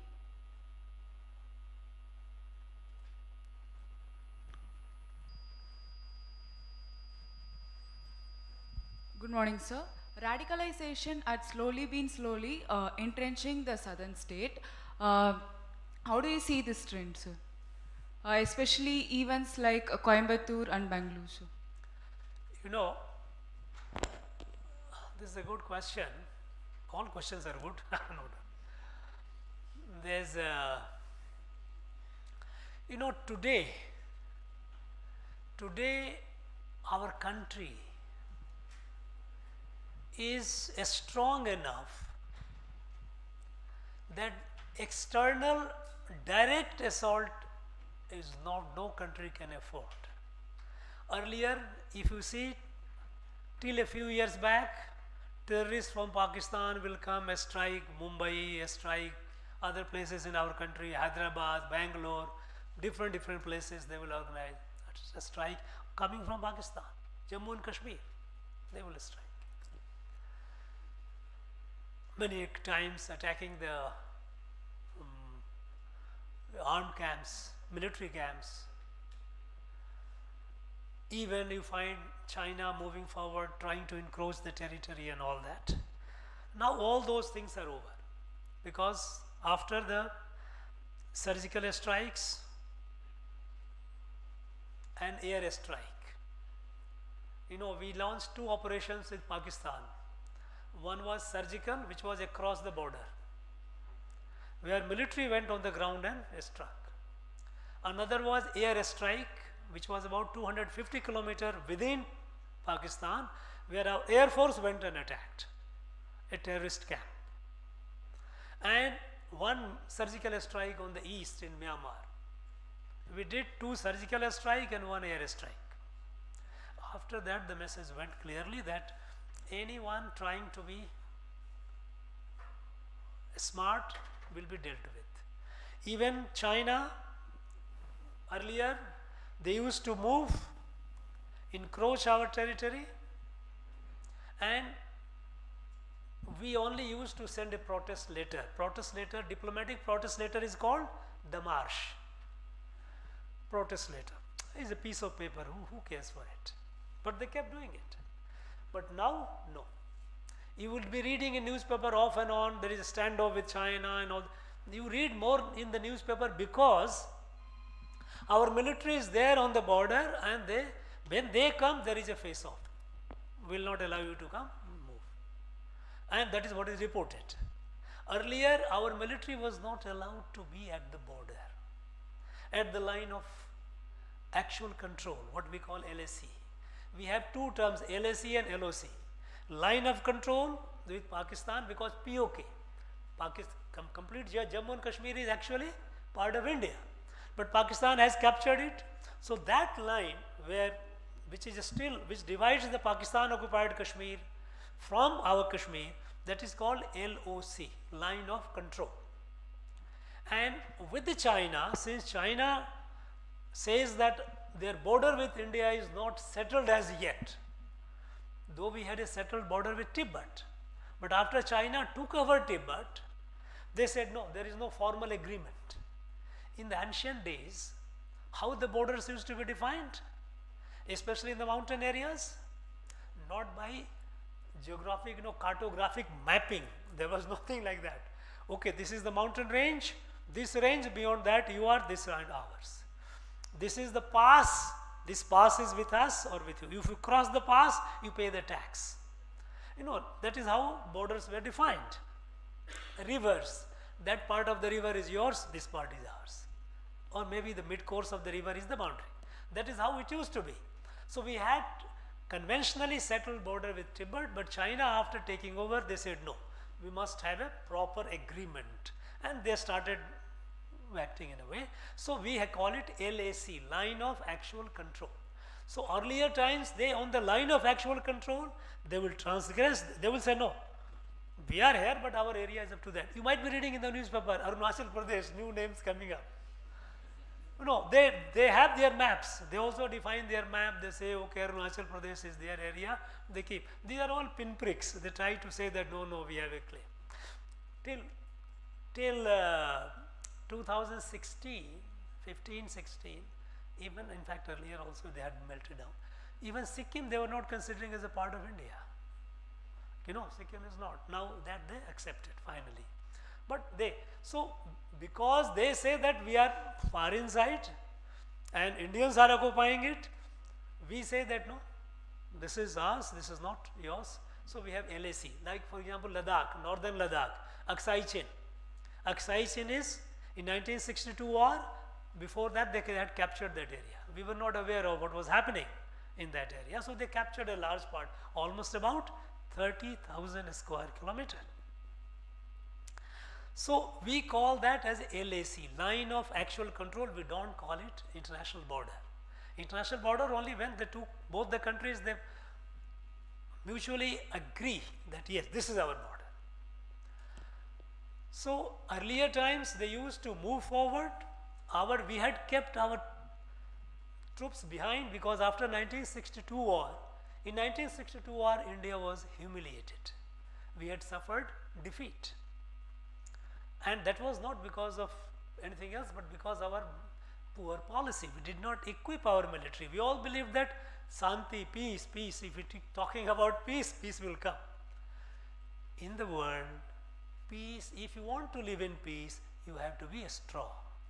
If you are strong, you are peaceful. Nobody will disturb you. If you are weak, you will never have peace.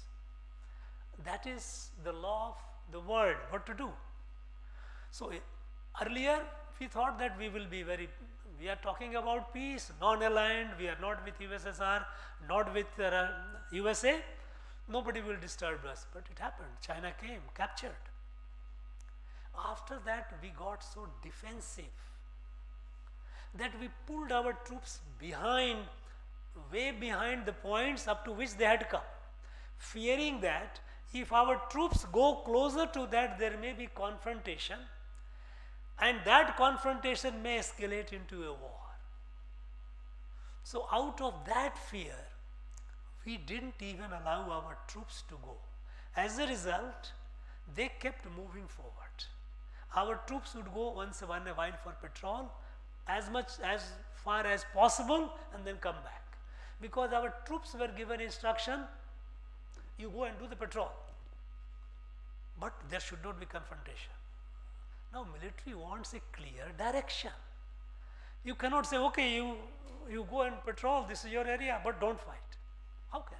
Because they thought that if we go, and if there is a confrontation, I will have to answerable to my higher command. The higher command general would say, political executive might ask me, why did you go? Why did you do it? Okay, avoid it. On the ground, we were defensive. Today, we have made very clear, we will be up to the LAC. We are building roads. We even didn't build roads. Thinking that if we build road closer to LAC, that will be taken as a provocative act by China. And that is what China used to say. How you are building roads? Do you want to escalate your military? No, we will not build it. No. We are now extensively building roads. You know how many tunnels have been built, even in, you have Atal tunnel, which is in Rohtang, which is Himachal to Ladakh. Other tunnel, which is Jojila from Srinagar to Ladakh is under construction, going to be complete. One tunnel in Rohtang, there's where in Tawang, where in this is Arunachal, so that we have around the year. We have built a large number of advanced landing ground, ALG, where your helicopters, military helicopters can run. So building them first. So as a result, what happens is, very often there will be a face-off, a standoff, and that is what is reported in the newspaper. It is because we have ceased to take them, allow them to do what they were doing. That's what it is. So that is how. Chalo, next. I hope this dare to think, as we rightly mentioned, I mean the title, it's so apt. So only when you dare, you can think forward and you can go ahead forward. If you don't dare, you just can't even think. As the Honorable Governor mentioned, we must dare, we must stand, we must voice our opinion. Only then we can show them that, yes, I am also equally powerful. And that should come from within. and these sessions are being organized for you so that like you just don't stand there thinking, you dare, you think, you question, you get an answer, because as I mentioned earlier, before the arrival of the Honorable Governor, you are here to protect not only the country but also the dignity of the civilians. They look up to you. Yes, there is a savior over here standing right in front of me. They will take care of me. So your one such signature is enough to transform their lives. And the session continues, and now we have Sherlyn who will pose her next question. I'm quite happy about the fact that we have a large number of, perhaps the more number of women aspirants.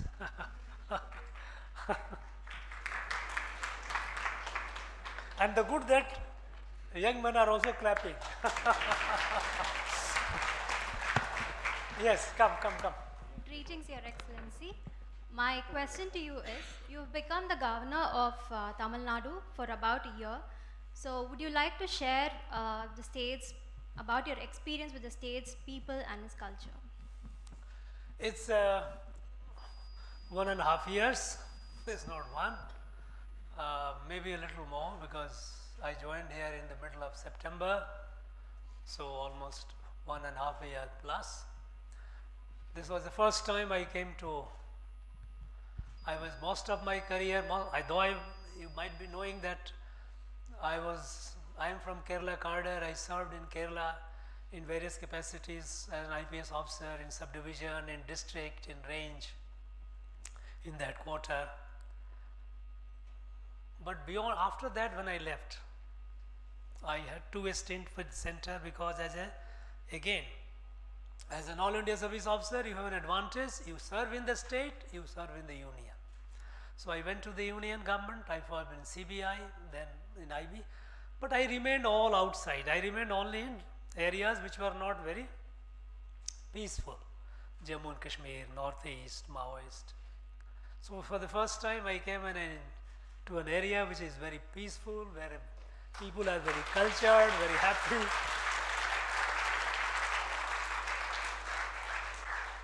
It's a personal growth for me, because so many things I'm learning, so many things about richness of Tamil language, how old this, because every one of us will remain busy in our own. If I am in Kashmir, why should I think about Kerala, Tamil Nadu or any place? I will be fighting the terrorists. I will be there. I will not.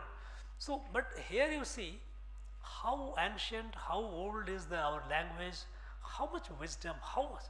And then you see the old institutions, because the rest of the country, a major part of the country, in fact, was for a longer period under all kinds of invasions that suffered and all. This part, a large part of it, of Tamil Nadu, they were not for long. They were largely protected, saved. So you have a continuing culture of several thousand years. A lot to learn. So I am really enjoying. I am very happy. People are hospitable, very loving. A great experience.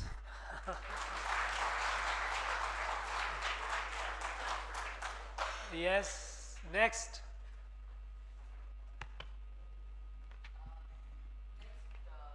Ms. Bharati, she has a question.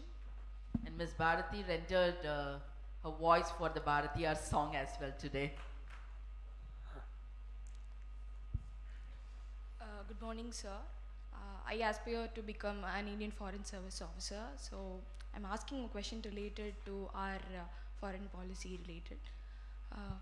Do you think the economic and military strength of our country will deter other developed countries of the world to cooperate for fighting climate justice, climate justice, and that's it, sir. So you are aspirant for foreign service? Yes, sir. Very good. Now, foreign service, of course, is a very premier service. You know, what's your name, you said? Bharati? Okay, Bharati. You know, earlier our foreign policy was, it is again for all of you, because foreign policy is an area where related to that questions are often asked. Invariably there will be questions, not directly asking what is foreign policy, nobody will ask questions, but questions will be linked with that. Any relation with any other country, India's relation is linked with our foreign policy. What is our foreign policy? For a very long time after British left, we were confused people, and so was our foreign policy. First we said we will be non-aligned. Means non-aligned means at the time after the Second World War, the world was facing Cold War. Soviet bloc, American bloc. The world was divided. And that was the time after the Second World War, a large number of countries of the world which were colonized by the British, colonized by the French, colonized by the Dutch, by the Portuguese. Many European countries had colonized a larger part of the world. In India itself, we were colonized largely, major part was by British, but Goa was with Portuguese, Pondicherry and some pockets were with French. So they had all colonized. So these countries were decolonized. Sri Lanka was colonized, a colony, so many. So these newly independent countries at the time, some of them they joined American because it was mostly colonization was mostly by the Western power, European powers, and since British and Europe and US they were, I mean especially the Western Europe, US and Britain were quite close in their foreign policy also. So some of these countries joined this American. But at the time we decided no, we will not be with any group. That is a non-aligned. Not many countries of Asia and Africa, mostly Asia and Africa, they became. But when the non-alignment policy, it did not help us because in 1962 we were invaded by China. And at the time when the Chinese invaded, no country in the world, even our non-aligned members, they did not come and stood. But nobody said that you come and fight. They were not even willing to speak in support of India. Now, we kept, and then while we kept pursuing, and we kept pursuing also, even after Chinese war, non-alignment, because non-alignment was a policy articulated by our first Prime Minister. So when the party to which the first Prime Minister belonged, that party felt so much beholden to the first Prime Minister, they did not like to review the policy. Okay, we will continue to be non-aligned, that is our policy. And you will be surprised that while we continued the policy of non-aligned, in 1971 when we had with Bangladesh, then at the time when Mrs. Gandhi was very pragmatic leader, very pragmatic and bold leader, she decided that non-alignment is not going to help us because Americans are straight with Pakistan. China is our hostile. 62 they had already fought a war, they were on the border, they will create a problem. How are you going to fight this Bangladesh war? Either Bangladesh by the time Pakistan's atrocities military atrocities in Bangladesh had already pushed more than 1 million refugees on Indian soil. In fact, I was as a student, as a college student, go and serve food in the refugee camp. About 1 million plus, those is a big number. And unless we create a situation in East Pakistan favorable, we have a problem. So then India had an agreement, military agreement with Soviet Russia. in that military agreement, it was agreed that attack on one country will be treated as attack on the other. So this we had a military alliance. So officially we remained non-aligned, but we got into military alliance with Soviet Russia, because Americans had sent their fleet, their naval fleet in the Bay of Bengal to defend Pakistan. Chinese were on the border. They were also friend of Pakistan. So Chinese, Americans, Pakistan.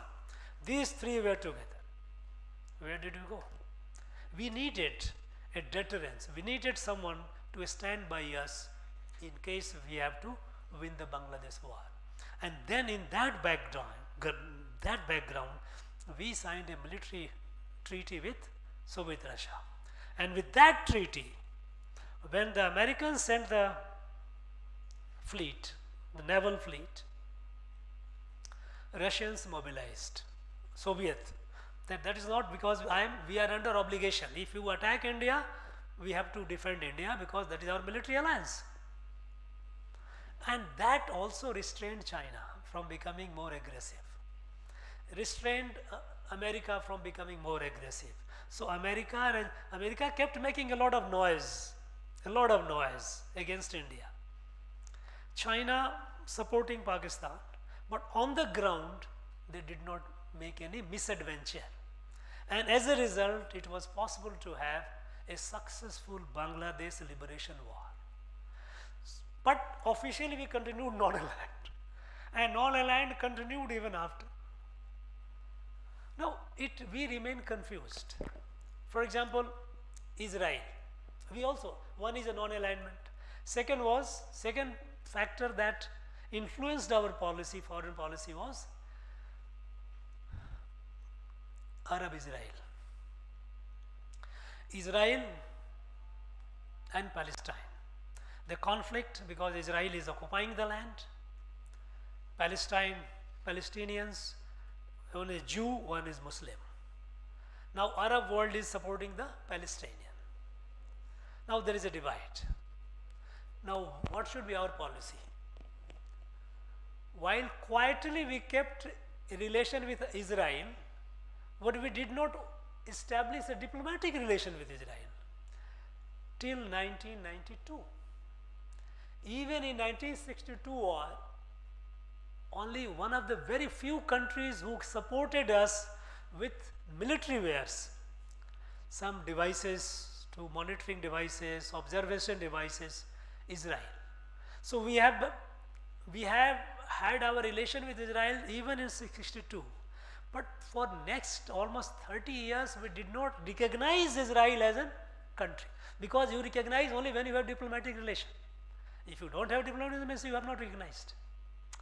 So we did not, because thinking that if we recognize Israel, our Muslim constituency, our people will get offended.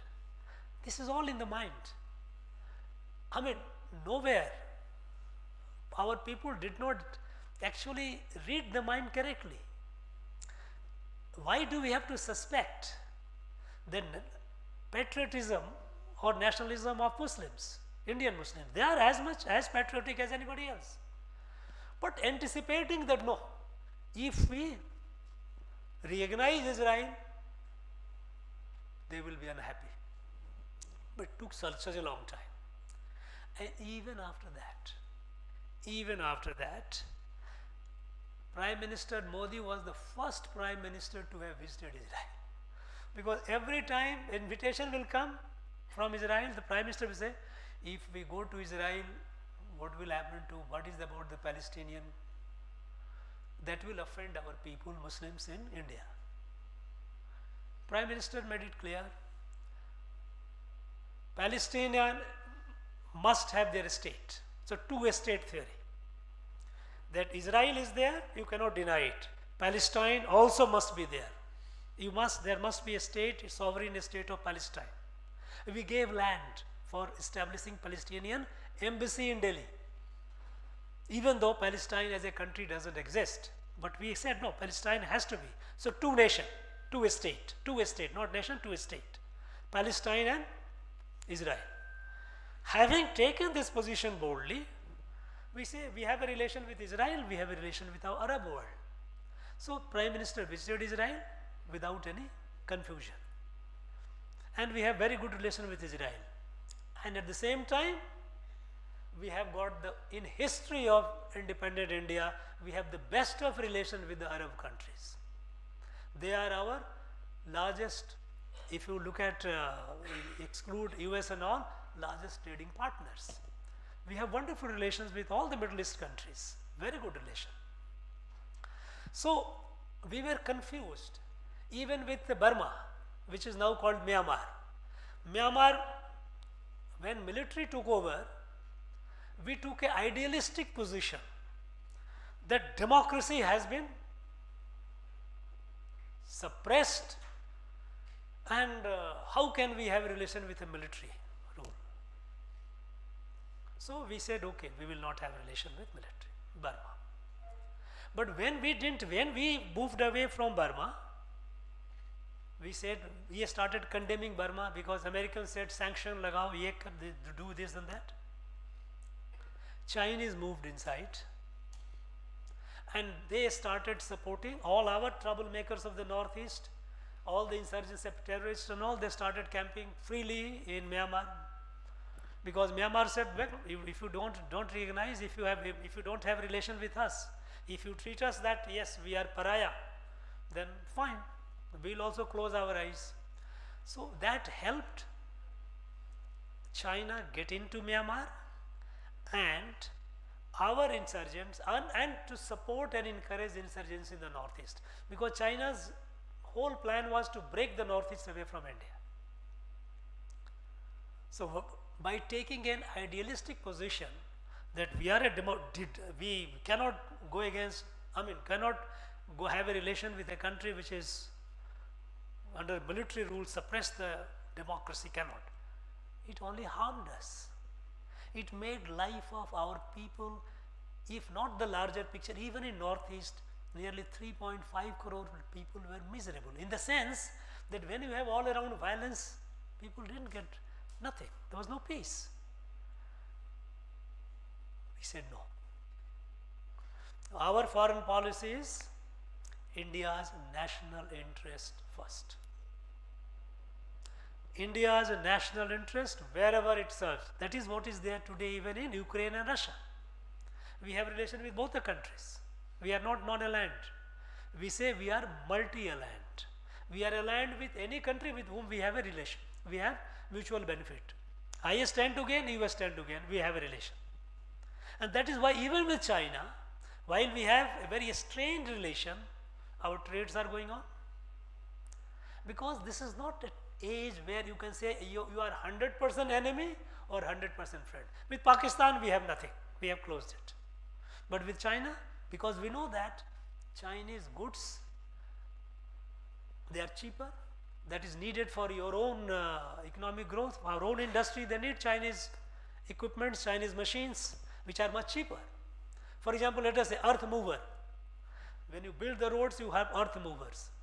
Earth movers, you have a choice, you get the Chinese or you get the German or European. The Chinese will be almost 1/4 of the cost of the German. You may say that this earth mover will not last long. Okay, it will last for 5 years. Good enough. But if I get something 100 rupees instead of that, if I get in 20 rupees, why not buy it? Use it. So we started. We have our relation even with, so it is a very pragmatic relation, practical relation, and that the core of it is our national interest. Whatever serves India's national interest, we will do. We are not driven by so-called ideology. Ideology is there. Ideology is basic good. No war. We have taken war is not an answer to any problem. You know, climate preservation. We must do something to preserve the climate. We must move away from hydrocarbon-based energy. Carbon-based energy. You know, these are all fine. These are our principal position. But when it comes to nation relation, our interest. Next. Ms. Deeksha.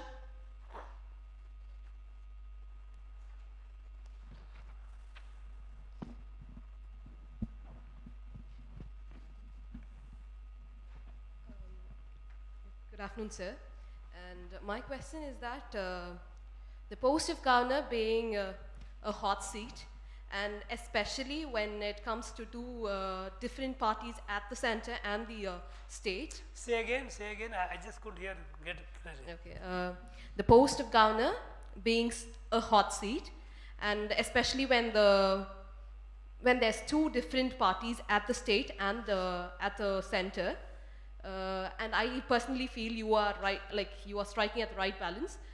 My question is that, have you ever felt that the governors are opposed for the political reasons, more of the political reasons than for the rational one? Thank you, Diksha. You know, what is the institution of governor? Governor is a constitutional institution, and our constitution has created the position of governor and defined the roles and responsibilities of governor. And among the roles and responsibilities of the governor, in the constitution, if you read, the articles are very clear. There are several articles. First and foremost responsibility of the governor is to protect the Constitution of India. Because whether it is a union or the state, each of these entities have to work according to the Constitution. That is the sacred document we have. And to protect it, how does governor protect? Not by putting a book of constitution, putting in the log vault, it is safe now. You protect a constitution and protect the constitution when, suppose a state legislature, you know, in our constitution defines also the separation of power. This is the power of the state, this is the power. It is, we have our 7th schedule where you have a union list, you have a state list, and you have concurrent list. So whatever is in the state list, a state makes, whatever union list, and whatever in the concurrent, if the union has not made any law, a state can make the law. Number one. Number two, if the union has made a law already, even then a state can make a law, but that law must be compatible with the union law, like parliament law. This is what it is. Now suppose a state makes a law where it transgresses. After all, what is that? In the legislature, a political party has a brute majority, let us say. They can pass any law. They can pass any bill. That will not be law, that will be bill. The bill will be passed. Now, if it transgresses the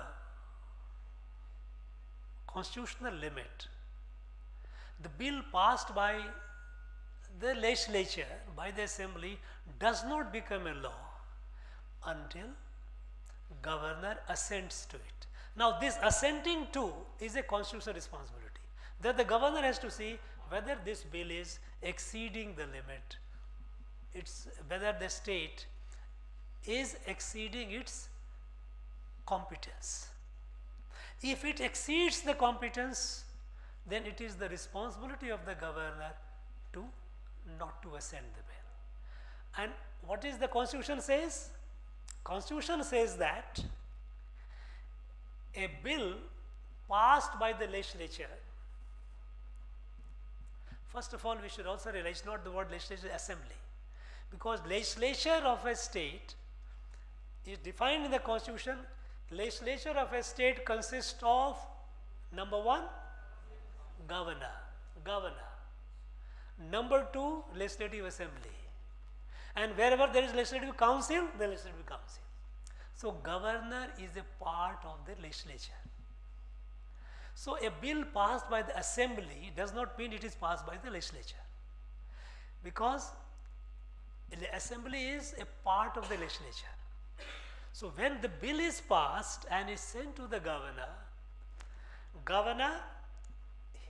he or she exercises his or her constitutional responsibility of being a constituent of the legislature by taking into account whether this bill is going beyond the competence. And that is why in Article 200 of the Constitution it says that when a bill passed by the Assembly is given or forwarded to the governor for assent, governor has three options. One, assent, give assent, problem is known, there is no problem. Second, withhold the assent. And you know what is withholding means? Withholding doesn't mean that I am just holding it. Withholding has been defined by the Supreme Court, by the Constitution bench. Withholding means the bill falls through, the bill is dead. It is a decent language used for instead of using rejected. That becomes too crude. So when you say withhold, withhold means the bill is dead. Or third, he reserves the bill for the president. But governor reserves the bill for the president. Ideally, there is a discretion of the governor. In some cases, if he does not give assent, it is beyond him. Suppose in a concurrent list, if a subject of the concurrent list, a state assembly has passed a bill. Now, governor cannot give assent on that because parliament has passed a law. So, it has to go to the president. So, governor reserves it and sends it to the president. For the president consideration to assent or not to assent. And there again the president has the same option, withhold the assent or give the assent. Governor can only reserve it. Sometimes governors, sometimes to pass on, okay, I don't like to be a bad boy, I don't, so pass on to the president. No, that's not the right thing. If I have a look, I am here, a governor is not always to take a very goody pleasant decisions. You have to take hard decision also. If a particular bill is not consistent with, then it is the and if it is not in the concurrent list on which parliament has made a law, then governor should take a call. So only exception is, there are two exceptions. One is money bill. If it is a money bill, governor has no business to not to do, he has to give assent, because then it is a day-to-day expenditure and all those things, they have to be incurred. And the second is, one option more that the governor has it, that if it is within the competence of the legislature, or even if it is not within the competence of the legislature, governor has realized it is not within the competence of the legislature. With observation, governor returns the bill to the speaker for reconsideration. Reconsideration of the house. And if the house, after reconsideration, after debate, he has to send for reconsideration along with the reasons why he says that this is not. And then if after the reconsideration, if the assembly again passes the bill and sends to the governor, then the governor has no option but to accord the assent. That is the constitutional position. So as far as whether this union is one party, state is another party, there is a lot of political noise happens. Sometimes governor becomes also okay, viewed as an representing the union politically, Governor is a president's appointee. President appoints the governor.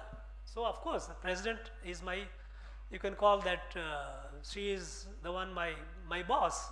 If I use the word, colloquial word largely, though the constitution makes it very clear that who is who. So it doesn't cause any issue. As far as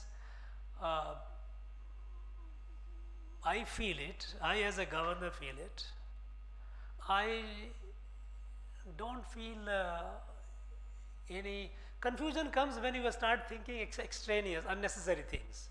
You know whether you do your you discharge your responsibility. That's all. Next, Mr. Lakshman. Make your question simple and precise and to the subject. Good afternoon, sir. Sir, China has been seen as a threat to India and also for the global democracy. Sir, do you, China, we are still dependent on China, most of the import. So do you think it will subaltern our territorial sovereignty? Look, China, we have a serious concern with China, but we are not, actually if you come to think of it, we are not dependent on China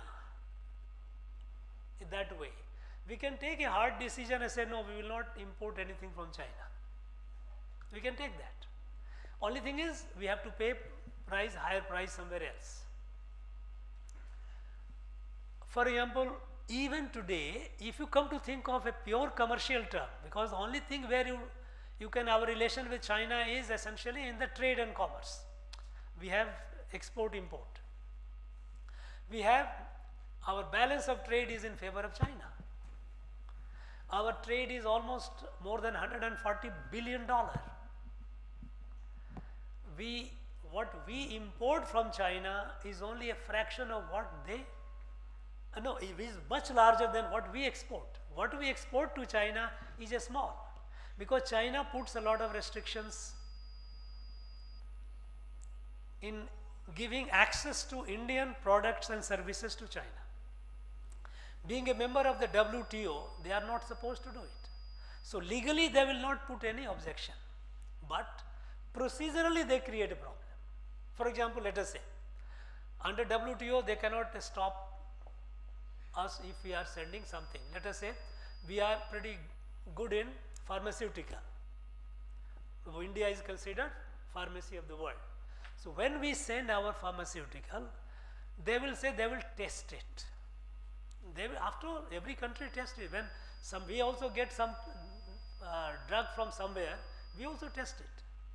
But in the testing procedure, there will be long delay, years together. What do you call here? Bureaucratic delay. They put that as a deterrent, so that our guy, our manufacturer of medicine, has sent the medicine, but before the medicine is offloaded from the ship, from the warehouse goes, they will say they need to verify, they need to test, and the testing will take a long time. Sometimes what they do, a perishable. If you send perishable, their procedural verification will take you 1 month by the time everything is rotten, spoiled. What do you do? So adopting these devious means, they have been trying to deny access to, market access to some of our products. We are very good in pharmaceutical, in IT services. We are, but they will. We know that, and we are taking it up regularly. That dialogue is on. One area where we had a serious dependence, if you say that is called API. Do you know what is API? In any drug, the basic ingredient is that chemical called API. In any medicine. India was producing large API before, but once China started producing it, it became cheaper. So we stopped API industry here, API manufacturing in India. When we stopped API manufacturing in India, we started only importing from China because it was cheaper. And then we realized some years back that if China by some reason stops giving us the API, let's say for antibiotic, Our pharmaceutical companies will not be able to produce antibiotic. And imagine, if we do not have antibiotic, what will happen? Imagine, it will be a total disaster.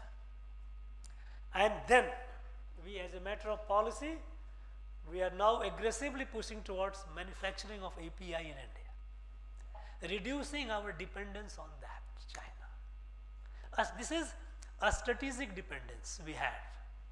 Now we have reduced it because they were the largest API manufacturer in the world.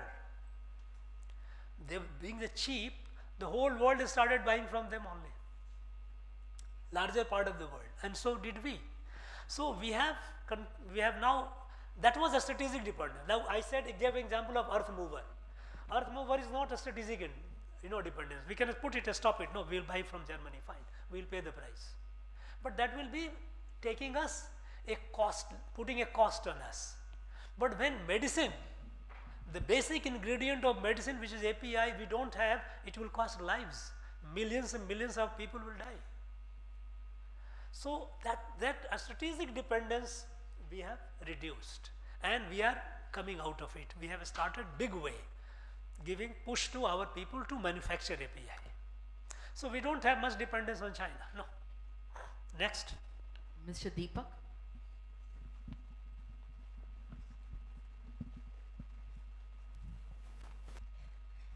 Sir, our government has transformed from soft state to the state willing to take risks. However, recent steps like tightening of FCR Act has got its criticism from the West. How do you see this criticism, sir? Look, FCRA, Foreign Contribution Regulation Act. This is an act of parliament that any entity, individual or entity, that is organization, that receives foreign contribution from foreign country, if it is a one-time contribution, there is no need for registration. But if it is a regular remittance, regular coming, then it has to have, that entity must have a registration done with the Home Ministry, Union Home Ministry. Now, this is one area through which the money comes from foreign country, foreign sources to India, not to government. It is to non-government entities. What we realized, that a number of NGOs, they were receiving FCRA grant, remittances, not all grant, remittances, thousands of crores, not one, but 100 crore, 50 crore, 20 crore, 10 crore, but we have several 100,000 NGOs. Some of them were receiving this FCRA, and the donors were sitting in foreign country. They were sending money for activities which were prejudicial, which were anti-national in nature. Now, for example, let us say, here we are in Tamil Nadu. We have a nuclear plant in South, Kanyakumari district. Now, every time you start the work, there is a protest in the name of some in climate, some about the fallout, non-safety. And we realize that this money, actually the trail, those who are active here, nobody comes out of hungry stomach in the field to do it. So there has to be a support. The money trails goes to those entities in the foreign country, Europe, US, different countries, from where the money is being sent for these activities. So sometimes in the name of human rights, sometimes in the name of climate or green, environment, different names. For example, let us say in Northeast, every year there are shell entities sitting in Europe and US. They were sending more than 250 crore every year in the Northeast for conversion purposes. Now, should we allow that? Should there be a check? Should there be a, okay, there is no harm, you get foreign money, right, but it should not be used for a purpose which is harmful to our national interest. So for very long time it was, this regulation was not, it was taken for granted that you can take money from anywhere you get it. This is a formality. At the most there is some corruption element involved. You pay some money to some staff here and there and get the registration. But in the process, our country started bleeding. Amnesty International, it has a big name, Amnesty International, sitting in Bangalore. They were receiving money and they were creating hurdles for many of our projects, national projects. You must have read in the newspaper, Vedinjam port. The port to land connectivity, it suffered 1 year plus. That people did not allow sitting on the road. No, we will not allow you to, because this port will destroy the marine life and the fisherman livelihood will be affected. Experts, National Green Tribunal, Supreme Court, everyone have said it is not going to affect. It is not going to affect the marine life, it is not going to affect the livelihood. But construction will not be allowed. And those who were doing, they were getting money from abroad. Now it gave a setback. Today at this point of time, when our country is rising, country is growing, progressing, you will have more and more pressure. There was a question of radicalization. Today, the foreign elements are not in a position to take on India directly. So our vulnerability is within. Create issues, create disharmony, create a situation which just stops the progress, create tensions, create riots. Now take the case of Sterlite. There is in Thoothukudi. It was a purely foreign funded entire activities which led to the protest, unfortunate police firing, and that cost innocent lives. That is a very sad part of it. But they wanted this Sterlite to be closed because that Sterlite produced 40% of our copper need. And you know how copper is important for electronic industry. They closed it. Even now it remains closed 10 years down the line. And all those people, those who were behind, they were getting FCRM, foreign contribution. Now we said no. We need to be strict about it. We must be. It is not as strict even today, my view is, as it should be, but it's in the process. Criticism will be there. That's okay.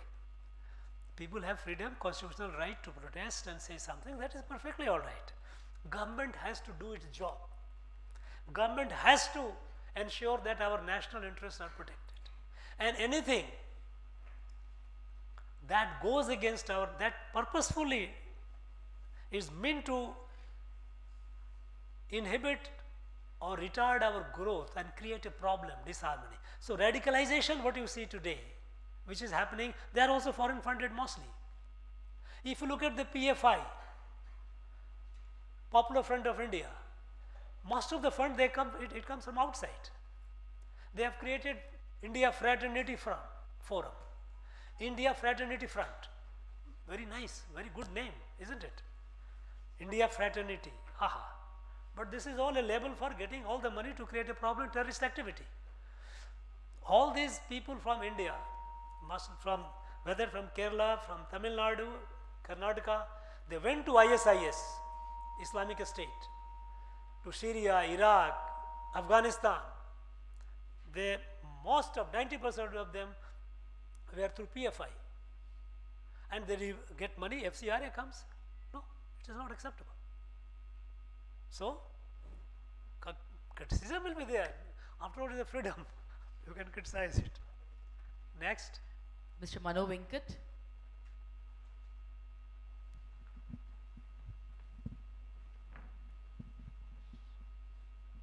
Hi, sir. So, what are all the qualities you seem that aspirant should have and a good bureaucrat should have? What are all the qualities? Aspirant, I have said right at the beginning, you must be self-disciplined, must be focused. Self-discipline means self-discipline in your day-to-day life, your time management, your health management. Those things are most important. And as far as aspirants are concerned, there is nothing more I see: hard work, discipline, take care of health and study well. As a civil servant, there are more needs because you have already crossed it. You don't have to 14 hours, you have to study. But then, the most important quality that a civil servant must have, if they don't have already, is humility. You must be humble. You get suddenly from nobody, you become somebody, big bird. Nobody takes note of so many people are there. Suddenly you become an IAS officer and IPS. That should not get into your head. You are here to serve.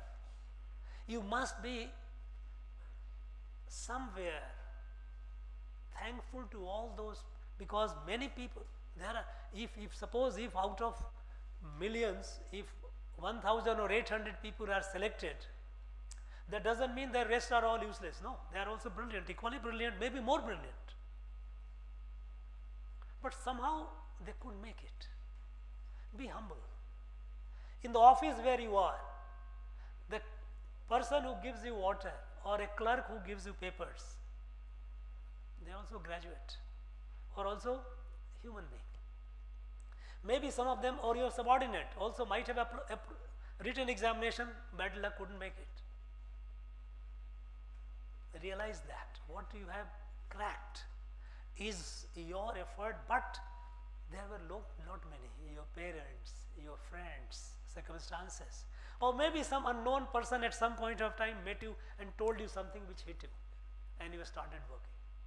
So count the blessings, be humble, have the humility.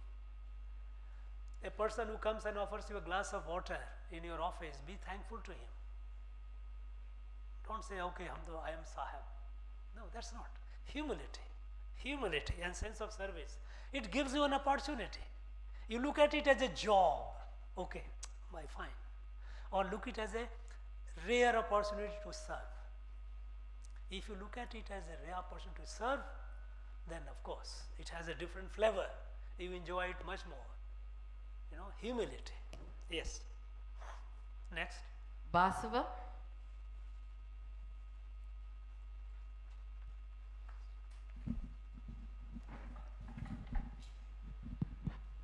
Good afternoon, sir. My question is, Red Corridor has been continuously shrinking. What had gone right in handling Maoist, which is different from previous policies? Maoist, right? There was a time when Maoist all over, there were almost 185 districts were affected. We're talking about Red Corridor, from south going to Jharkhand, going to Nepal. There was a time when UPA 2 regime, Prime Minister Manmohan Singh said, this is the most serious threat to our country. And today they are nowhere. Just a few small here margin. Some pockets of Chhattisgarh, maybe small pocket of Gadchiroli, very marginal presence in Jharkhand and all, Odisha. Not. Primarily because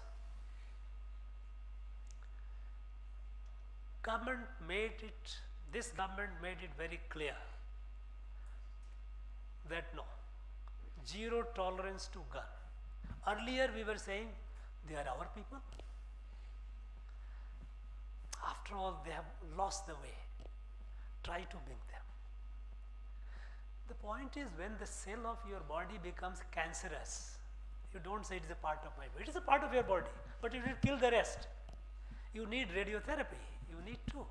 You cannot. We have to draw a line. No. If you have a problem, gun is not an answer. You cannot pick up gun. And if you pick up with a gun, it's zero tolerance. We'll deal with it. So with earlier, there's have a talk. Engage them. No. They were the worst enemy of development. They did not allow roads to be built, hospitals to be built, schools to be opened. They didn't allow that. So we said, fuck. No. No question, deal with. That is one, on the ground. Second is, there were a lot of people who were supporting, many of them through FCRA money, sitting in cities. Delhi was a hotbed. Universities, in the name of freedom of expression, ideologue, Maoist supporter. They were professors. They were people, very, very, well-known, otherwise well-known NGOs, saying them as if they have a development deficit. Because there is no development, they are angry. Because forest is being denuded and they are not being accessed, exploitation is happening. So these were all people who were actually providing them ideological and moral support, and also at times when they were in trouble, they escaped and took to. When you come to Delhi, nobody thinks of Delhi will not be Maoist. Maoists are in Chhattisgarh, but those people who are wanted, they were living in the houses of professors and others in Delhi and operating from there. So the question is the foot soldier alone to be blamed, not the general or the mastermind? Then we realize this urban Naxalism has to go. People sitting in urban area and providing them ideological, moral and other support, they are equally responsible. And so we started, and even the courts have defended the actions of the government. When they went to the court questioning it, court said, no, fine, you are guilty. So with clarity that, and what the Maoists say? Maoists don't say about development. The very core of Maoism is don't believe in parliamentary democracy. Means they don't believe in our constitution. They don't believe in parliament. They want a different kind of China-like. Now, how can you have a soft corner or negotiate with them? You cannot.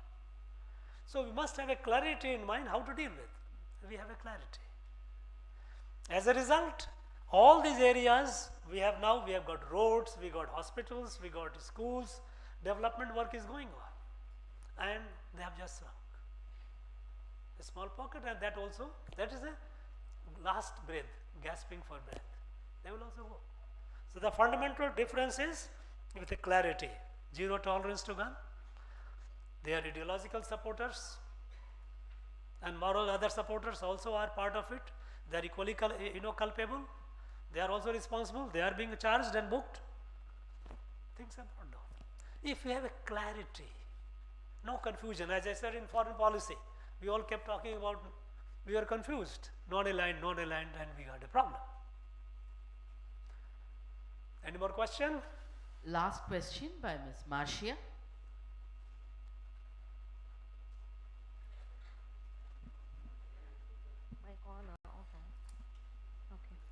So my question is that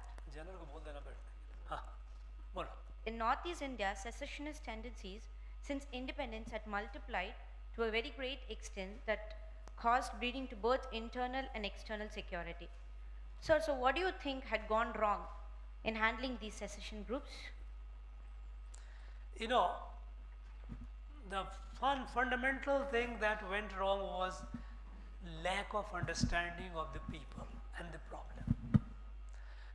Because, during the British time, mixing of the people, movement of people from one region to the other was stopped.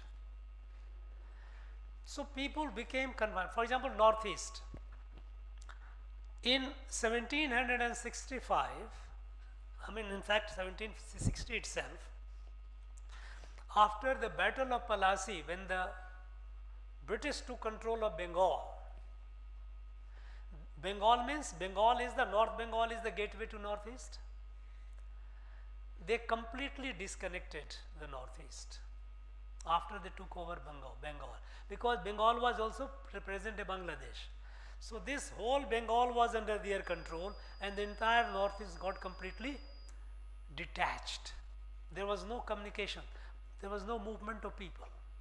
Earlier there was a frequent movement, traders, students, people to move. Now, so the people, both regions became a stranger to each other over a period of 150, 200 years. And then the British had also created a narrative that you are different. When the national freedom started, that is what they created, the theory of race and region, all those, they started dividing the people. So when the British left, our leaders, they didn't have a good understanding of the people and the problem.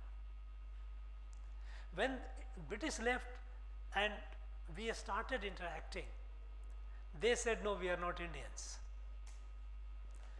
We have become Indian only because of the British they brought us, otherwise we are not Indians. Now our people also started somewhere, some people started believing it also. And we said, okay, no, we must be. I think we have to do something special to just bring them around. So what happened? We adopted a policy, give a lot of money for development and put a lot of military to suppress the violence. That is what we used to, I used to call it S is equal to M square. Security is military into money. That doesn't work. That didn't work, because when we started putting money for development, this money, instead of going for development, they went to a few corrupt people. They started becoming super rich, and money to the troublemakers. No, we are not Indians. It became an industry. The insurgency became an industry. People started benefiting, some people, larger number of people started suffering. It kept multiplying, it covered the whole region. When you put military, military will only look from the military point of view, okay, or everywhere they will see guns. But no. The change that happened is, and even there we had a policy, they are our people, we must have talked to them, we must bring them around, we must deal with them softly and try to win them over. The same thing which happened with Maoist. Now when this government came, we changed this. We say no. With gun, zero tolerance. We will not accept gun. Anyone with gun will be dealt with seriously. If you don't give up gun, you may die. And for that, no heart will bleed. Okay. And the second is not treating the people as different. We are, this period, the British period, which separated us and became a stranger, we are not a stranger. We are all Indians, we are part of it. So if you start looking them as yours, they also start looking you. Their attitude also changes. And what happened in the last 7-8 years, in the Northeast till about 10 years back, we used to lose about nearly 1,500 to 2,000 people every year in violence. 300 to 400 security force personnel used to die everywhere, and that is how Armed Forces Special Power Act. It kept extending, new areas. He said no question of tolerating with gun, and you are us. There is no appeasement, there is no discrimination. He will have, if you don't, he will have all the things which the advanced states of the country has. We have started building, investing a lot. We built thousands of kilometers of highways. Rail extended to in the hills, every estate. widely extended the rail network. We in number of airports increased. Today, when 20 years back, from Delhi to Guwahati, one flight, at the most later because I had one more, today we have more than 65 flights a day. They are all connected with all the places, Chennai, Bangalore, Hyderabad. You can same day you can fly to Imphal, Guwahati, all the places. People. No. And we told them very clearly that no question of any tolerating any gun. We will fight. We will fight, but at the same time we will also do things for the development. And today, the north you have good big hotels coming up. If you look at the road network in most part of, still they are under construction in some parts in the hilly areas, mountainous areas. The rest of the area, you have lovely 4-lane, 8-lane highways all around. So it's all a story of happiness. People, you know, this investment starts coming, people start getting jobs, they start earning money, life changes, the whole narrative changes. So zero tolerance to gun, and you are not different from us. We are all member of a family. It is our duty to take care of your duty also to be equal partner in the progress. That is what happened. Thank you very much. Thank you, sir. Thank you so much. Thank you. Do well. Wish you all the best. Be disciplined. First make up your mind. Are you serious about it? If you are serious, go whole hog. There is no question of 90%. It has to be 100% you have to give. Now I call upon Ms. Sweshika and Karpa Saravanan to share their rich experience very swiftly about the session. Think to dare. A warm afternoon to one and all gathered here. I'm grateful for this opportunity. First of all, I thank you very much, sir, for spending your valuable time with us. And hearing the role of governor from you makes us like easily understandable. I wish to quote like Thirukural, Idipara illada emara mannan kedupar ilanum kedum. Which means even an efficient king without a proper guidance from an eminent person will destroy himself. So your words means a lot to us, sir. It will help us throughout our journey and it will guide us. So thank you.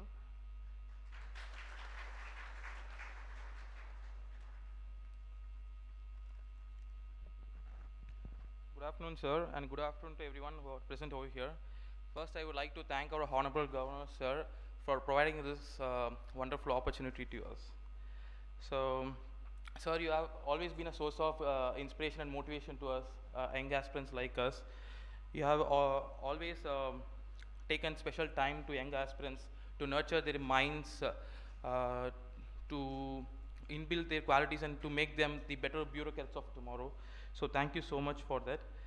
And I would like to say this will be a lifetime opportunity for all of us over here to be here in Raj Bhavan with you mentoring us. So thank you so much for that also. And so before you started your powerful speech, you wanted everyone to introduce themselves. So it's good to see that you wanted everyone to introduce themselves. So it shows how sincere you are with the students who all came here to attend this session. And I know everyone over here would have felt at least a sense of satisfaction that everyone got a chance to interact with you by introducing themselves. Are you serious? Sir, it's a great question which you asked to us.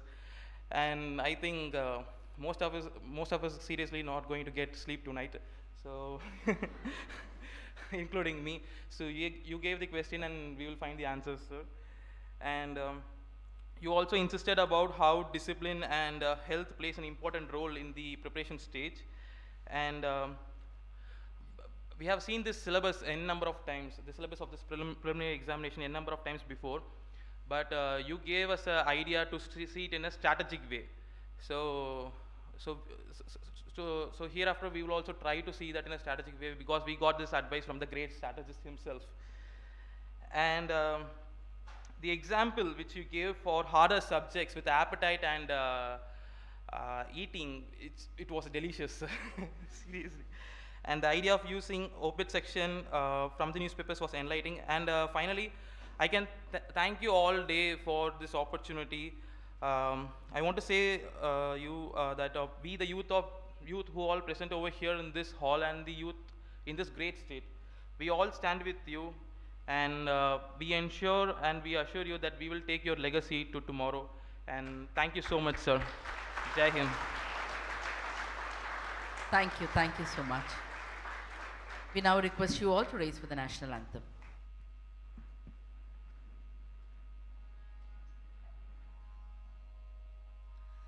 Jana Gana मन अधिनायक जय हे भारत भाग्य विधाता पंजाब सिंध गुजरात मराठा द्राविड़ उत्कल बंगा विंध्य हिमाचल यमुना गंगा उच्चल जलति तरंगा तव शुभ नामे जागे तव शुभ आशीष मागे गाहे तव जय गाता जन गण मंगलदायक जय हे भारत भाग्य विधाता जय हे जय हे जय हे जय जय जय जय हे. I request all the IAS aspirants to swiftly move to the lawn for a group photograph with the Honorable Governor, and that will be followed with an elaborate and delicious lunch